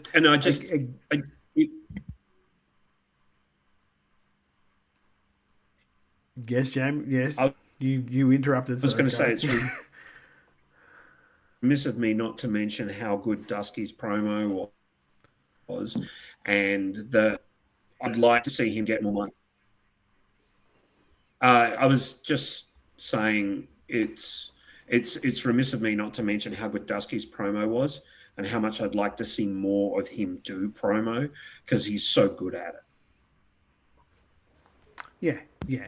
I thought it was a very well-rounded match. You can tell they were buggered at the end of it too because they'd really pushed each other to the limit. And just the more experience that both these guys can get at this level, the better they will be going forward. Yeah. And it always amazes me. The one thing I kept thinking, right, in my head, it always amazes me how you see interstate promoters take more of a chance on the interstate guys sometimes in a championship role than their local feds do. Like you've got Dusk, who in Wrestle Rampage has been their champion for a fair while now. And then you go to like Melbourne, and this isn't just like an MCW thing, but like even like Mayhem. Thank you.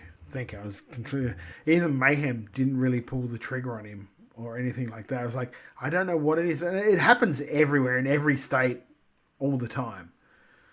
And it's just it really I can't work out why they don't do it. Why local promoters don't do it more. Like give them a crack. But it's just a thing that happens, and it's not a Dusk like only symptom. Like it happens all the time. And then when you see one promotion, and then when you see one promotion give them a belt, all of a sudden every promotion decides, oh yeah, we better strap this guy up. He's pretty good. Yeah, you're also getting a text message about that too. 100%. But look, that's not directed at that. That's just like it's just a phenomenon that happens everywhere. It happens all the way around the country. Yeah. The promo after was great too. Yeah, fantastic little promo with Mikey Broderick coming out to challenge Hartness for the title, and Hartness, specifically Broderick saying he was going to email EPW management, and Hartness goes, no need, I'll kick your teeth in. It's exactly what Hartness is. It's a perfect Broderick heel setup. I think this show, top to bottom, was exceptional. I think the fact on any other card, Hartness and Dusk is a match of the night, no question. And the fact that here it's got contention with that tag title match is unreal. If you want to drop $3 to $5 on wrestling, you can't do much better than this. So head on over to EPW's Vimeo. You can just Google EPW Vimeo. Just letting you know, you heard it here first, folks. Lachlan doesn't rank Edward Dusk. We just heard it. Okay, go ahead, Lachlan. Thanks for not putting any words in my mouth. He already wants to kill him. Appreciate it. Dusk already knew this anyway. I don't know why you're bringing it out again. He already knew it. You can just Google EPW Vimeo. It's like video, but with an M instead of a D. Or go to vimeo.com/channel/EPW Perth. Rent this, buy this, subscribe to the EPW channel. However you want to do it, it'll get you this show, which couldn't be more worth it. We're going to blitz through, like, speaking of couldn't be more worth it, it couldn't be more worth it to go out and see an Australian wrestling show live and in person. We're going to try to get this half of the show done in under 2 hours. So I'm going to blitz these out with a special thanks to Michael Lee at the Australian Wrestling Community Facebook page, who always gives us these great rundowns to go through. In the Northern Territory this weekend, Top End Wrestling has Harry's Birthday Bash in Yarrawonga. That's on Saturday, May 23rd. Also on Saturday, May 23rd, IPW Australia is going to be at Dream World. That one just had a quick replacement. We're no longer getting the Anchorman Will Keatis versus Toa. It's going to be Scotty Green versus Toa at Allegiance. So that one's going to be worth checking out.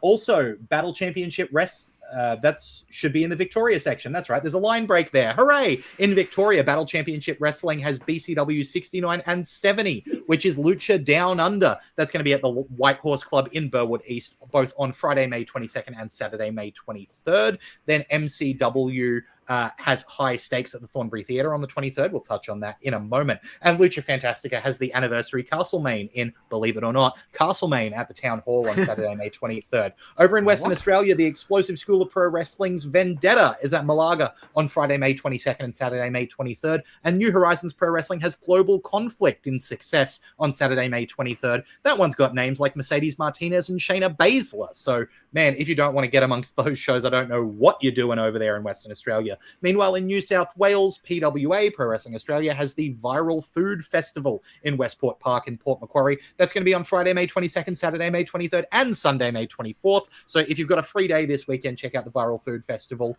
and you can catch God's PWA. country. Truly, PWA putting on some shows there. We've also, we've mentioned that next weekend PCW is going to have Ignition. We'll break down the card for that next week. World Series Wrestling's got Mega Mania. We'll continue talking about that until it comes up later in the year. But as we mentioned, this weekend, MCW has High Stakes. It's going to be an absolute belter of a show. Let's run through the card. We've got the Physicals, Jimmy Castle and Johnny Depp Johnny Jets taking on the Clydesdale and a mystery tag team partner. We've also got 1-on-1 with the Blood Feud, Edward Dusk versus Matt Hayter getting that rematch. Nate Hunter is going to take on Lucas Fantasia in what should be a really good match. Stevie Philippe's going 1-on-1 with Jarvis. There's going to be a contract signing between Erica Reed and Katie Lux with a special guest enforcer for that one in the form of Steph DeLander. Then there's going to be titles on the line. The MCW Tag Team Champions, Water Rapids, Mitch Waterman and Ryan Rapid, are going to be defending against the team we just talked about having a Match of the Year candidate, Australian Takeover, Julian Ward and Kaz Jordan, Hooly Dooley. The MCW Women's title is going to be on the line with the champion Shay Cassidy defending against Aisha, another person where we just said how good the challenger was in a title match on this show that's going to be on this card in a presumably killer matchup. And then in the main event, Adam Brooks, Robbie Thorpe, who of course is going to be accompanied by the former general manager, Rocky Monero. That one is going to be for a title, but we don't know which title it's going to be for. Will it be for Robbie Thorpe's MCW title? Will it be for Adam Brooks' Intercommonwealth title? That's going to be decided by the wheel, which is going to be spun for that match, as well as for all of the non-title matchups on the show to give them a little bit of something, spice up that card. You'll notice I mentioned a lot of singles matches. They're not just going to be singles matches. Something's going to be decided for those, and it's all up to the wheel. It's high stakes, baby. That's going to be so much fun. We've got MCW to show you because that's coming up this weekend and we're pumped for it. Then after that, we're going to talk about what's going on internationally over around the world of wrestling. We're going to talk about it right after this. There is a house that Hater built. They call it MCW. High Stakes, the most chaotic night on the MCW calendar, with the main feature being the most exciting man in all of Australian wrestling. He's your mother's favorite wrestler. Dusky, it doesn't matter what the big wheel lands on, because you have already won the prize of a lifetime. You get to spend the night in the spotlight one more time with me. He'll give you the rub. It's nothing personal, Dusky, because quite frankly, you're nothing but a pimple on my ass.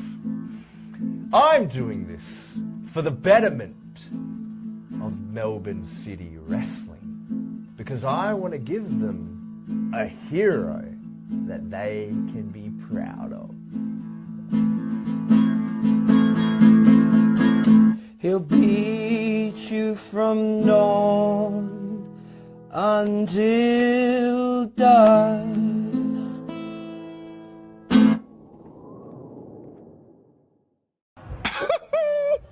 Another successful title defense. Tell you what, I'm actually getting bored, but I got a challenge. May 23rd, MCW, the Water Rapids. Boys, you guys have been destroying the Victorian Sea. That's sick. But we've been taking over this whole country. So May 23rd, Julian Ward, Kaz Jordan, we're always taking over. ATO. And in. Let's go. At the start, this was annoying, and then it was sad, and now, the house that Hater built, you're gonna give me the rub. Do you hear yourself? Your MCW career has revolved around me. I'm what's made you relevant here, lad. You keep insisting that you're better than me. What, do you want to talk? Make another lame-ass joke or hit me with the same 3 insults that wouldn't leave a scratch on me if I was 12? Or do you want to walk? Because it's me that keeps beating your ass. So you tell me, what is it that you do better than me exactly? Because other than reheat Rocky Monero's leftovers, I ain't seen nothing yet. See, what I think this is a deep-seated fear that this idea of Matt Hayter that you've cultivated when put up against Edward Dusk is exposed as all style and zero substance. You can make fun of the way that I look or the way that I talk or the fact that I care. It's called passion. It's the lifeblood in these veins. See, I don't care if people like me or they don't. I really don't care. What I am at the end of the day is me. It's what makes me real. Unlike you, who is just an insecure little man desperate to make the world think that he is cool. You're out here singing songs, talking about din-dins, jingling keys like a frickin' clown. Get serious, boy! Stop posting on the internet like a girl that just discovered Tumblr.com. Stop live tweeting NXT like a guy that wasn't invited to the party, and focus on what you face at High Stakes. Because I promise, I will happily show the world that when it comes to Edward Dusk and Matt Hayter, you simply don't measure up. Bro, how am I always losing Ryan? I'm always looking for... Ryan! What are you doing up there, bro? I'm hiding from the ATO. You're hiding from the ATO? Yes! Who are you talking about? The taxation office. They've been coming for me. Literally, MCW said that they're going to be here next week. Ryan. We're not wrestling the Australian government. We're wrestling the ATO. The tag team that took over Perth. The tag team that took over Canada. And when we're done whooping their ass, they're going to go take over Japan. Now I remember the video that okay. Got it? Yep. Okay, no, yes, I remember. Very good team. Very good team. But we have got this. We have been tag team champions for nearly a year now. Very true. Very true. You know what? Whoa. You're right, bro. We've been champs for a year. We've been unstoppable. We have. And the ATO are going to find out very quick why we are the most electrifying, death-defying, high-flying tag team this country has ever seen. Water Rapids. That's what we need. Damn right, baby. Well, fellas, once again, I have been a very busy boy, but I'm back home. It's good to be home. And now we look forward to High Stakes. It's just around the corner. Now, last month, I spoke about risks, big rewards. Me and Jarvis, we took a hell of a risk last show, but it paid off. Rocky Minero's no longer the general manager. The icons are done. Robbie Thorpe, dude, you're all alone. And come High Stakes, we're going to spin the big wheel and the wheel's going to decide which championship is on the line. Your championship, the championship, or both. To you, your championship, it's just a title. But to me, this is 16 years of hard work. This is 16 years of blood, sweat, and tears. At High Stakes, not only is the championship on the line, my pride is on the line. I'm going out there to prove to everyone and remind everyone just who the hell I am. Prepare yourself. Because at High Stakes, I am taking everything from you. Hey everybody, it's Radar Superstar Adam Copeland. I got a bunch of handles. Anyway, call me what you want, but you are listening to WRA, Wrestle Radio Australia. Just welcome back. Before you start, Lachlan, get ready to do the voice, Todd. That, in my opinion, was Brooksy's best promo ever. Cool. You missed that, didn't you? Welcome back to Making Chicken Salad. Am I doing it? Am I doing it? Yeah, We're 2 hours go, in, boys. We've got to get going. Go. Hurry Welcome up. back to Making Chicken Salad. Hang on. Welcome back to Making Chicken Salad, the Wrestle Radio Australia show where we talk about He started from like thing because it's the ad. Because like started about what's going on. We've got some shows coming up. Saturday night's main event is going to be on in the WWE on May 23rd. That's in 2 days' time. My goodness. It'll be on Sunday here.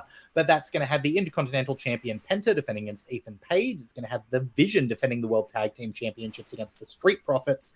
It's going to have the WWE Women's Tag Team Champions Brie Bella and Paige defending against Nia Jackson, Lash Legend. We all know Jeff's hoping for a certain result there. And in a We've got what was originally going to be a non-title match, which is now being advertised as a title match. So I don't know what's happening here. Becky Lynch versus Sol Ruka. I believe the poster got updated today to include that is going to be for the Women's Intercontinental title. So that Becky Lynch will be defending against Sol Ruka there. As well as that, it's going to be 6-woman tag, Rhea Ripley, Charlotte Flair, and Alexa Bliss versus Jade Cargill, B-Fab, and Michin. That is... I think a pretty good Saturday night's main event card, right? Any arguments there? Yeah. No. It'll be just before we move on to AEW, because we're going to go through these real quick, kids, because we went really long with these the reviews because we really enjoyed those shows. Yeah, blame the shows for being so damn good. Yeah. The World Series Wrestling, I guess, blessing. I wouldn't say curse. The blessing is hit. Yet again, because there are rumors that Baron Corbin or Bishop Dyer is finishing up his commitments elsewhere, has signed a contract with WWE. There are big rumors that he's the one that Danhausen is resurrecting. Ah. Yeah. So, and I think there's also like rumors about Cass or Big LG, or no, Cass and Enzo possibly coming back. I'd like to see Bill. Yeah, I mean, we know that Corbin does comedy so well. Even when that guy goes, Happy Corbin was my favorite, and he just gave him so much shit. That was great. Like, the guy's hilarious. I'd be really happy to see him be who Danhausen's resurrecting. Yeah, we'll touch on this quickly because there's not too much information. We'll just skim over this one. Ludwig Kaiser, aka El Grande Americano, was recently arrested on battery charges. Kaiser, real name Marcel Barthel, recently arrested on May 20th on charges of battery in Orange County, Florida. The record showed minor details of the arrest shortly after PW Insider confirmed that he was bonded out of Orange County Corrections on a $1,000 bail. Sean Ross Sapp said it was reported that the arrest was made after an altercation with another male. Quote, the arrest is accurate. We're told the battery charge was against a male after an altercation, not a domestic situation, as some are speculating. That's going to be ongoing. We'll get more information on that as it goes. But obviously we don't have a lot of details at the moment. We don't want to speculate on that matter. But we don't condone battery, I think it is fair to say. So Todd does to smaller people than him, apparently. No, I just said it's easier and more fun. Todd just wants you beaten up, Jamie. There's a difference. Let's turn our attention to AEW now, where unfortunately Willow Nightingale has announced that she's injured her shoulder. She has to vacate the TBS title. She's out of the Owen Hart tournament, which means there's a TBA in the card for Double or Nothing, as well as I don't know if that match is happening now at all. That match is not happening anymore. They swapped the Athena match in for that spot. Okay. Athena v. I can't remember who. Mina Shirakawa. Excellent. Let's put that in that box there. But also happening on Double or Nothing is going to be Mick Foley's AEW debut, set for this Sunday night. It was reported last week that AEW was interested in working with him. Khan sent out a tweet today announcing he'll have a role. He will co-host the Buy-In pre-show alongside Renee Paquette. Seems like a good move, right? Those two should have fun together. Very cool move. I mean, sucks I for don't know RJ I don't know what Jeff Jarrett's going to do now. Yeah, he's the one on place. RJ City. That poor guy. No, I would keep RJ. I would boot Jeff. Yeah. I saw today on Tythea's Twitter that you can't spell Jeff Jarrett without TT. So, whatever that means. Let's move on and talk about the Double or Nothing card. Let's make some predictions. Hey, we always like to do it. First off, the AEW World Champion Darby Allin is going to defend against MJF in a title versus hair match. Todd, is Darby keeping the title or is MJF keeping his hair? Well, apparently betting odds have Darby as the favorite. So I don't know what that means. But I just can't imagine him shaving MJF's head. Unless he's got a role or something coming up. The only way it makes sense is if he has a role where he needs to be bald and doesn't want to wear a bald cap. Yeah, but then, I don't know. He seems like the kind of guy where if he's playing someone bald, he'll go bald. Like, regardless of whether he can wear a bald cap or not. Yeah. I'm going to say MJF wins, but I'm very iffy about it. I'm also going to say MJF wins. Jeff? I think I look at it this way: if Darby loses, he'll shave his own head. He'll do that, shaving his head, staring at MJF, freaking him out. You know, it's not hair versus hair, though. It's title versus hair. It's title. Darby doesn't have to shave his head. That changes. He is crazy enough to still just do it anyway. He'll probably come out with a shaved head anyway. Yeah. Yeah, this will be try and play mind game. I actually think they're going to stick it with. They're going to stay with Darby for a little while longer. So I think Darby's going to win this. Jamie? MJF. Alrighty. After that, we've got a Women's World Title 4-way match. This one's Tekla versus Sheeta versus Statlander versus Hayter. By the way, Michael at Moonsault Press says, I think MJF has to win. I don't think they can keep Darby's reign going at this pace. Yeah, he's already had 60 title matches. He's had more than MJF ever had across all the reign. He had his 8th defense in 5 weeks today. Ridiculous stuff. Tekla, Sheeta, Statlander, Hayter. Jamie, who have you got? Sheeta. Sheeta, says Jamie. Jeff, who do you have? Tekla. It's hard to bet against Tekla, but I'm going to go with Hayter personally. Todd, who do you think? Go on, Todd. Tekla. You could have picked the other person. That's what I was hoping for. Yeah, I could have, but I didn't. And I've also got the odds right here, and there's no way I'm picking that odds. Yeah, that's right. Go for it then, Todd. The international title match, Okada or Takeshita? Takeshita. I'm also going Takeshita, if only for my personal love. What about you, Jeff? Everyone watching the match automatically. Oh, yeah, it's going to be a banger. This will be fantastic, especially if Okada's got his working boots on. I'm going to go Takeshita. Are you making it 4-4 with the Takeshita pick, Jamie? Yeah, it has to be a Takeshita to even it up between those two so they can come back for a third. Ooh, yeah. Then World Tag titles on the line, FTR versus Cope and Cage in an I Quit street fight where Copeland and Cage must win in order to stay a team. Todd, do you think they're breaking up? No. So I think they're going to win that. I think that they might break the team up. I'm going to go FTR to win. I just think there has been too much heat put on them. That they have to get their something. They have to get their something. Yeah, they lost in their hometown last pay-per-view. Yeah. Where is this one? I think this one's in New York. I think in AEW have a story to tell with Cope and Cage or Edge and Christian as champions, and I don't think that story has been told, and I think we should look at that. And Michael says it so well, stay a team for the potential dream matches with the New Day and the MCMG. Absolutely. And I think and the Bucks. They've teased the Bucks as well. They could virtually do a 4-team ladder match at like All In or something. Yeah. Yep. And I don't ladders, think tables, chairs, that kind of gimmick. A TLC. Yeah, I think that's what they're doing it All In. All those 4 teams in a TLC. So I can absolutely see it staying on. I can see it changing to Cope and Cage. Jamie, what do you think, mate? I agree. Cage and Cope. Yeah, I don't think there's much. There's much otherwise. Lachlan's currently indisposed, so we'll move on to the Continental Championship. John Moxley will defend against Kyle O'Reilly in a no-limit match. I think this will be a fucking banger, but I think the belt's going to stay on Mox for now. What I love is that since Mox has been the Continental Champion, he's showing you how good a wrestler he is, and he's great. Like, there's no doubt. It's been fantastic. Jamie, what do you think, mate? Jamie, I think you're on mute. Jamie, you're on mute, brother. Yeah.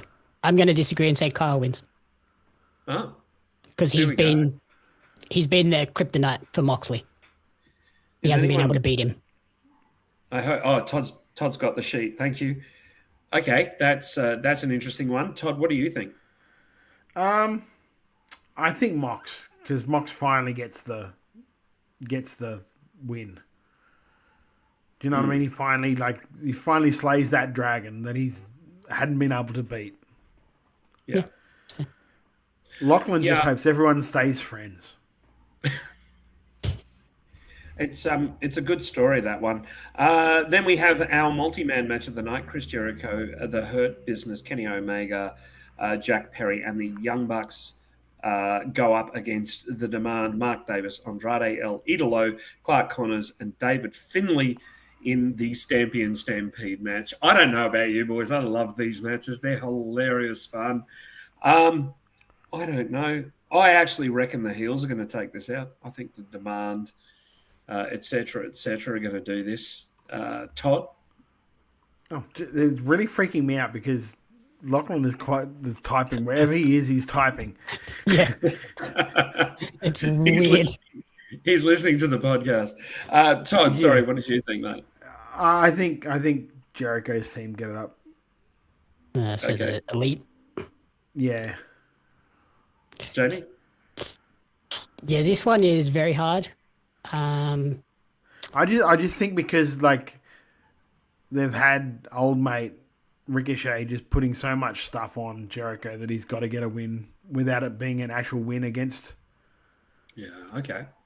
Yeah, I would probably say the Elite. I wouldn't be shocked if it's the heel team, but yeah, I'm going to say the Elite for ours. I guess, I mean, for mine as well, it's partly because, obviously Davis is on that team and it's great that he's getting the spot. It really is. Lachlan picked the Elite, by the way. Okay. Will Ospreay against Samosa Joseph in an Owen Hart men's invitational tournament quarterfinal. I think Ospreay's going to take this. I think it'll be fantastic, but I think Ospreay will take it. I think Samoa Joe will do that spot where he just walks away from someone flying off the top rope. Absolutely going to happen. But yeah, I think Ospreay's going to do it. Jamie, what do you reckon, mate? Mute. Ospreay, he's main eventing All In. Yeah, that's exactly. If you pick anyone but Ospreay, go and get a lobotomy. I'm just saying. I mean, I think the match is going to be incredible, but yes. Swerve Strickland versus Bandito in an Owen Hart men's quarterfinal. I've Swerve. Yeah, there's no belt on the line. Swerve. Bandito can lose quite happily, so Swerve. Jamie, what do you think, Swerve or Bandito? Also Swerve, because I think that's your final. Ospreay Swerve. Yeah. Lachlan, thank you for joining us again. Swerve against Bandito in the Owen Hart tournament. Who have you got? Yeah, I think it's got to be Strickland in this one. I don't see it going any other way. Yeah. And then someone against Alex Windsor in an Owen Hart tournament quarterfinal. No, that's gone. That's gone. So that one's been swapped out. It's going to be Athena versus Mina Shirakawa. So Todd, who have you got in that one? I mean, if it's not Athena, then I don't know what they're doing with Athena. If they're going to put her into a... Because they basically joined her up with Tekla's group too, didn't they, on Dynamite? Yeah, she was in that 8-person. But also she was in the Owen last year and lost in the first round, so... That's very true. Knows? But that was against... Mercedes. That was against Mercedes. So, I mean, Mira Shirakawa is not Mercedes. Yeah. No, definitely in terms of the booking, she's not. Yeah, I think this is a pretty obvious choice. Yeah. That means that you're saying Athena as well, Jamie? Yeah. And we're making it 4 from 4 for Athena, Jeff? Yeah, because I saw Athena go through tables and a chair castle last weekend and still win. Yeah. I think she'll be fine against Mina. I think Mina's terrific, but she can lose and then come out the next week and smile, and everyone goes, "Yay, we love her. She's great." Yeah. Yay, Athena. Yay, Mina. I think Athena's fantastic. I think she's wrestling the matches of her career. It's got to be said, and great to see. And then we've got a little bonus bet as a tiebreaker because, some of us have very similar picks, me and Todd. How many more matches are going to get added beyond this 9? I've predicted we'll get 4 additional matches for a total of 13. Todd, what do you think? Give us a number. Are you counting the pre-show match that was already announced in that 4? I didn't know that there was a pre-show match already announced. Yes. So I will drop it to 3. The Divine Dominion are taking on Zeta Steel and someone else. So we've got 10 matches announced, Todd. How many more on the final show? You're a son of a bitch because I saw 4 and I went, no, I'm going to get 3. Yeah. So it's Divine Dominion versus Zeta Steel and Viva Van on the pre-show. Okay, I'm going to say 4. Their 5-minute challenge. I'll go back to what you were originally. Going for 14. Very nice. Jeff, what do you reckon? Well, you know 2. it's going to happen, Jamie. 2. Jamie? You do know it's Tony 1. Khan, right? A TBS title gauntlet. Jamie says we're getting an 11-match card, which would be incredibly tight for an AEW show. So that's exciting stuff there. A 7-on-7 Stadium Stampede is not finishing in under 40 minutes. Thanks, That's a guys. good Back point. to you. It's a good point. Still makes for a long show. All right. Speaking of a long Art of show, Takesh is probably also going to be 30 minutes. That's true. Speaking of a long show, we are almost at 2 hours and 20 minutes here for Making Chicken Salad. It's called Making Chicken Salad, but we don't get to that straight away. First off, we have to go through the bad stuff. That means we're talking about our chicken shit. Chicken shit. Chicken shit. chicken shit. Jamie, what's your chicken shit for this week? Willow having to be taken out of the Owen Hart Cup and relinquish the TBS title all in one fell swoop. The women's Owen kind of cursed at the moment because Willow's out. Persephone is out until maybe the end of June. And Sari really? was announced and has a neck injury, so she could be out completely as well. I've got Britt Baker on speed dial, Tony. I don't think now that that's the problem. You've taken my backup chicken shit, so let's pass it to Jeff to take my number one chicken shit. Take it away, Jeff. Yeah, well, I mean, we've agreed on this. I don't need to see Brock Lesnar. The bit was fine, but I don't need to see him. I don't want to see him. He should go away permanently, stay retired. Like, what was the point of him retiring? It was But it was funny. He split his pants. Yeah, I think if he loses to Thing again, then it's fine. I just don't think he loses to him again. I think he beats him, and then it's him and Volter at whatever. Yeah, they'll have Walter retire, might they? Todd, chicken shit for the week. My chicken shit, my original chicken shit was one thing, but it's changed, but it's still the same one thing. If that makes sense. As a fact that you saw the Pereira break up on night one of World Series Wrestling, but we never saw anything happen between the two of them for the rest of that thing. Like there was some distractions, but aside from that, never any physicality. And originally, that was my chicken shit. I was like, oh, why would you do this and then not pay it off? Payoff. That would have been great over the series of shows. It turns out, apparently, on a stream, like on one of his Twitch streams before the show, Kreyes was doing, or Eros was doing some stunt and tore his hamstring. So that's why he wasn't doing anything really in the match, and it's why he wasn't doing anything for the rest of that tour. So on his Twitch, he has actually talked about this on his Twitch stream, so I'm not giving away any sweet secrets here. So the poor guy tore his hamstring right before the start of the tour. So that is going to be my pivoted, same chicken shit, just different reason for the chicken shit. Yeah, that sucks. Yeah, I'm not going to spend a lot of time on mine. Mine was SpongeBob tear pants as well. So let's move on and talk about the things that we liked this week, which means talking This about chicken salad really is the bomb. Our chicken salad for the week. Jamie, what did you enjoy, mate?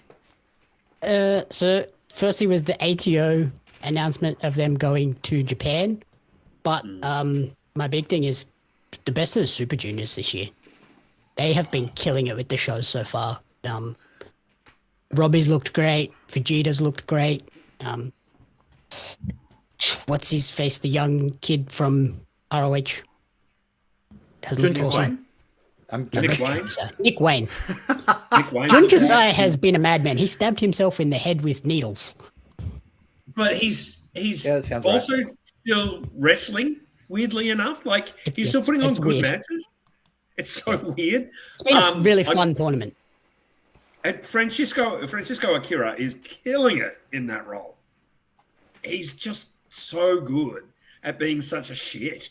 It's great. Yeah, I agree with you, mate. I'm not liking Todd's prediction. It's annoying me. It is annoying me as well. How am I going? Am I doing all right? Quick rundown. Currently leading Block A clear is Titan. Everyone else is below him. Taguchi in second, and then everyone else below that. Meanwhile, over in Block B, there is a three-way tie for the lead between Daisuke Sasaki, Yo, and Sho. So Todd has the only current leader out of the four of our predictions. So we'll see how that goes going. Someone's got a new chicken salad.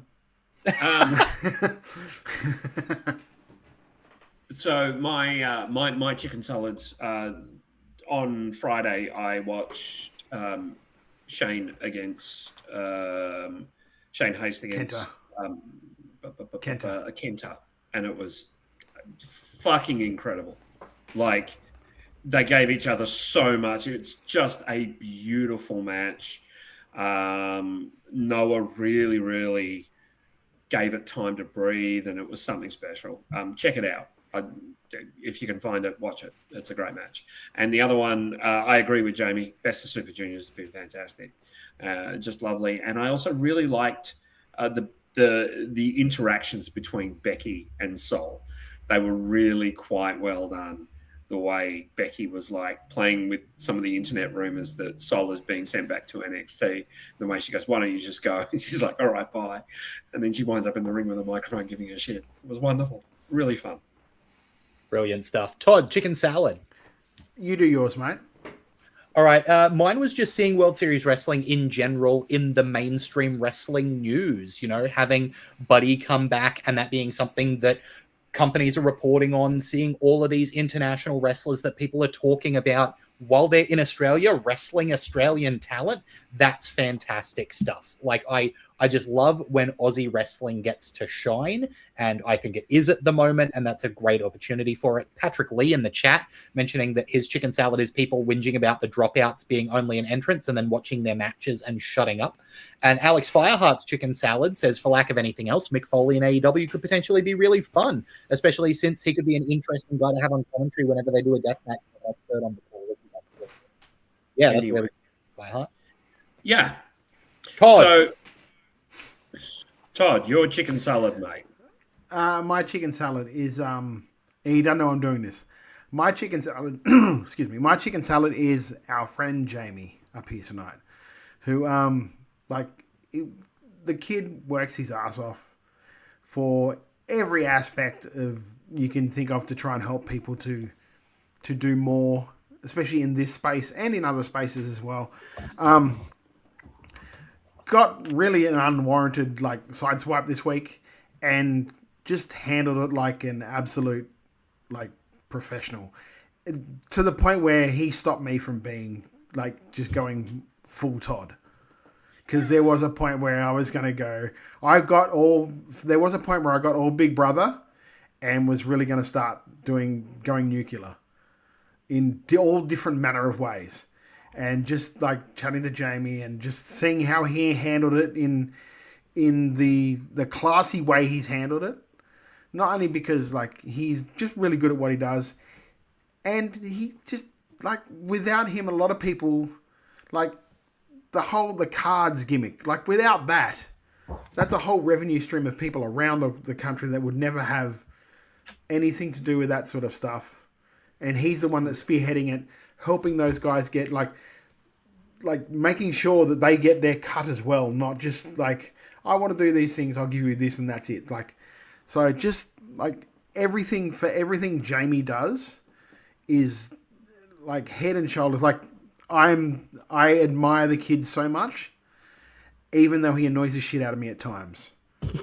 So, Jamie, mate, that's why you are my chicken salad this week, because without you, I probably would have done something that would have got us all into some real trouble. Jamie App's the nicest man in the world who put me up for free to head down to AEW in Sydney and drove me to and from his house while doing it. So without him, we wouldn't have this this gimmick of all of the wrestlers yelling at me, because he's the only reason I could be there for it to start in the first place. What an absolute gentleman. And while we're mentioning gentlemen, Michael Lee, also an absolute gentleman. I've just gotten a text. Sorry, Lachlan. I just got a text from Julian Ward, Jamie. He says, all this love for you is wonderful. I will give you a clothesline next time I see you. Just letting you know, mate. Just letting you know. How's Julian Ward doesn't so talk far to away. you. So far away. We want to quickly shout out all the people in the chat, like No Soul Rose, who says, hey guys, great show. Did you know sharks are older than trees and Saturn's rings? They've been swimming in our oceans for roughly 400 million years. They also haven't won a title since 2016. Great information, Rosie. That's a side swipe. Holy Moses. Look, I was just being nice about the kid. And then you come in and kidney shot him. We're fighting to take it off screen. Todd and I were both trying to get rid of it at the same time. Look, if you want to be like No Soul Rose, I know where you'll be, Rose. or like Andy Savage or Alex Fireheart or Michael at Moonsault Press or, Patrick Lee, Alex Fireheart, all these people in the chat, you can join us at twitch.tv/Wrestle Radio Australia every Thursday night, 7:30 p.m. Australian Eastern Standard Time. Or you can join us on Spotify or Podcast Addict or Twitch or YouTube. Anywhere you get podcasts, we are on so many platforms that you can access us. There's, the numbers are everywhere. They're so spread out. So make sure you get amongst it. You can hit that subscribe button in any of those places, and it really does make a difference. It's free, and if you give us a review, especially on Apple Podcasts, a 5-star rating really helps us, getting spread out there. Alex, be quiet in the chat. We forgot about this. Oh, there's something we forgot to shout out. Just quickly, MJ Eagles showing off some new gear, partially inspired by Madison Eagles gear and looking like a clone of her mother. It's freakish. If only she knew a gear maker. If only there was a gear maker that could help with that stuff. You just know she is going to be one incredible worker. I cannot wait to see her work. Let's not put pressure on her. Yeah, the poor girl's already got enough pressure on her. Fucking hell. And look, we all know that people who come out of that PWA school, they work their butt off. So unfortunately for her, she's got stiff competition all around her, right? So we'll see what happens. If you want to be along for the ride to see what happens, we'll be following it here at Wrestle Radio Australia. You can follow us at Wrestle Radio AU on Twitter and Instagram. I've still got it, boys. You can follow us at Wrestle Radio Australia on Facebook. You can also follow us individually. I'm at Lachlan Albert. Todd's at Beast Eastman. Jamie is at Jamie Apps Media. Jeff has at Wrestle_Brainia. You should be following Wrestle Brainia, right, Jeff? Yeah, you should be following Wrestle Brainia. We'll have news. Just patience. Just news? Patience. We'll have news soon. Patience. You should also be following Pario Magazine and Oz Rest Cards, right, Jamie? Tell us about those. So Oz Wrestling Cards, the June set will be shipping next week. So if you want to get an order in, get it in now to get it first. On Pario, I get a week off. Karina's doing the review tomorrow, so she saved me a bit of work there because on Monday I'm on stream for 5+ hours for Double or Nothing. So come and hang out and watch the wrestling with me and Peggy. Not watching wrestling. Yeah, please watch the wrestling. They need to get the numbers up. They don't have the star power that they had on Sunday. So yeah, that's right. And if Karina's doing the review, I might read it. Wrestle Radio Australia merch is available. Because I was nice to him. Yeah, we've got to balance it out. I'd like it known that I was nice to you, Jamie. Lachlan, can you tell your fiance what you just said? Yeah, please. Yeah, please. Yeah. Do. I'm about to cop it from her because she's sitting here and she heard it. The look that I'm getting for being mean to Jamie Apps could shred paper with just the ferocity. Lachlan won't be here next week, so we all know. It's that stare is going to burn a hole through this shirt. I'll need to get a new one. I'm going to go to Redbubble. I'm going to search Wrestle Radio Australia to find our merch. And the proceeds don't go to us. They go to Beyond Blue and Gotcha for Life, 2 charities that support mental health here in Australia. So we love what they do. Also, the other place that I'm going to get merch to replace this shirt is Kickout, kickout.com.au. They got merch of your favorite Queensland wrestlers and wrestlers from around the country. If you're a wrestler and you want your merch on there, send a message to their Instagram page. But if you just want to buy merch, kickout.com.au is the place to do it. And Redbubble is the place for our merch. Gentlemen, we're over 2.5 hours at this point. Is there anything else that we need to mention? What are you holding up, Jimmy? That's just you son of a bitch. Jamie's got Masters of the Universe stuff. Todd, I know that Jamie's got cards. Do you do anything with cards? Yeah, I will be tomorrow night. I will be doing our watch along. Unfortunately, my trivia co-host Rose is busy swanning around Sydney, so I'm going to do myself a little bit of I've made myself a potpourri of Australian wrestling from anywhere from like 2008 through to I think it's like 2017 is like the last sort of like match. Man, we're talking about stuff like I told you before. I've heard some highlights. It sounds like a banger. Stuff from Riot City Wrestling from like 2008 of Chris Basso versus Luke Watts, and then Chris Weiss, Mikey Nichols, Slex, Royce Chambers, Kyle Fletcher, and Social Jordan, Demi Bennett against Zach Sabbath.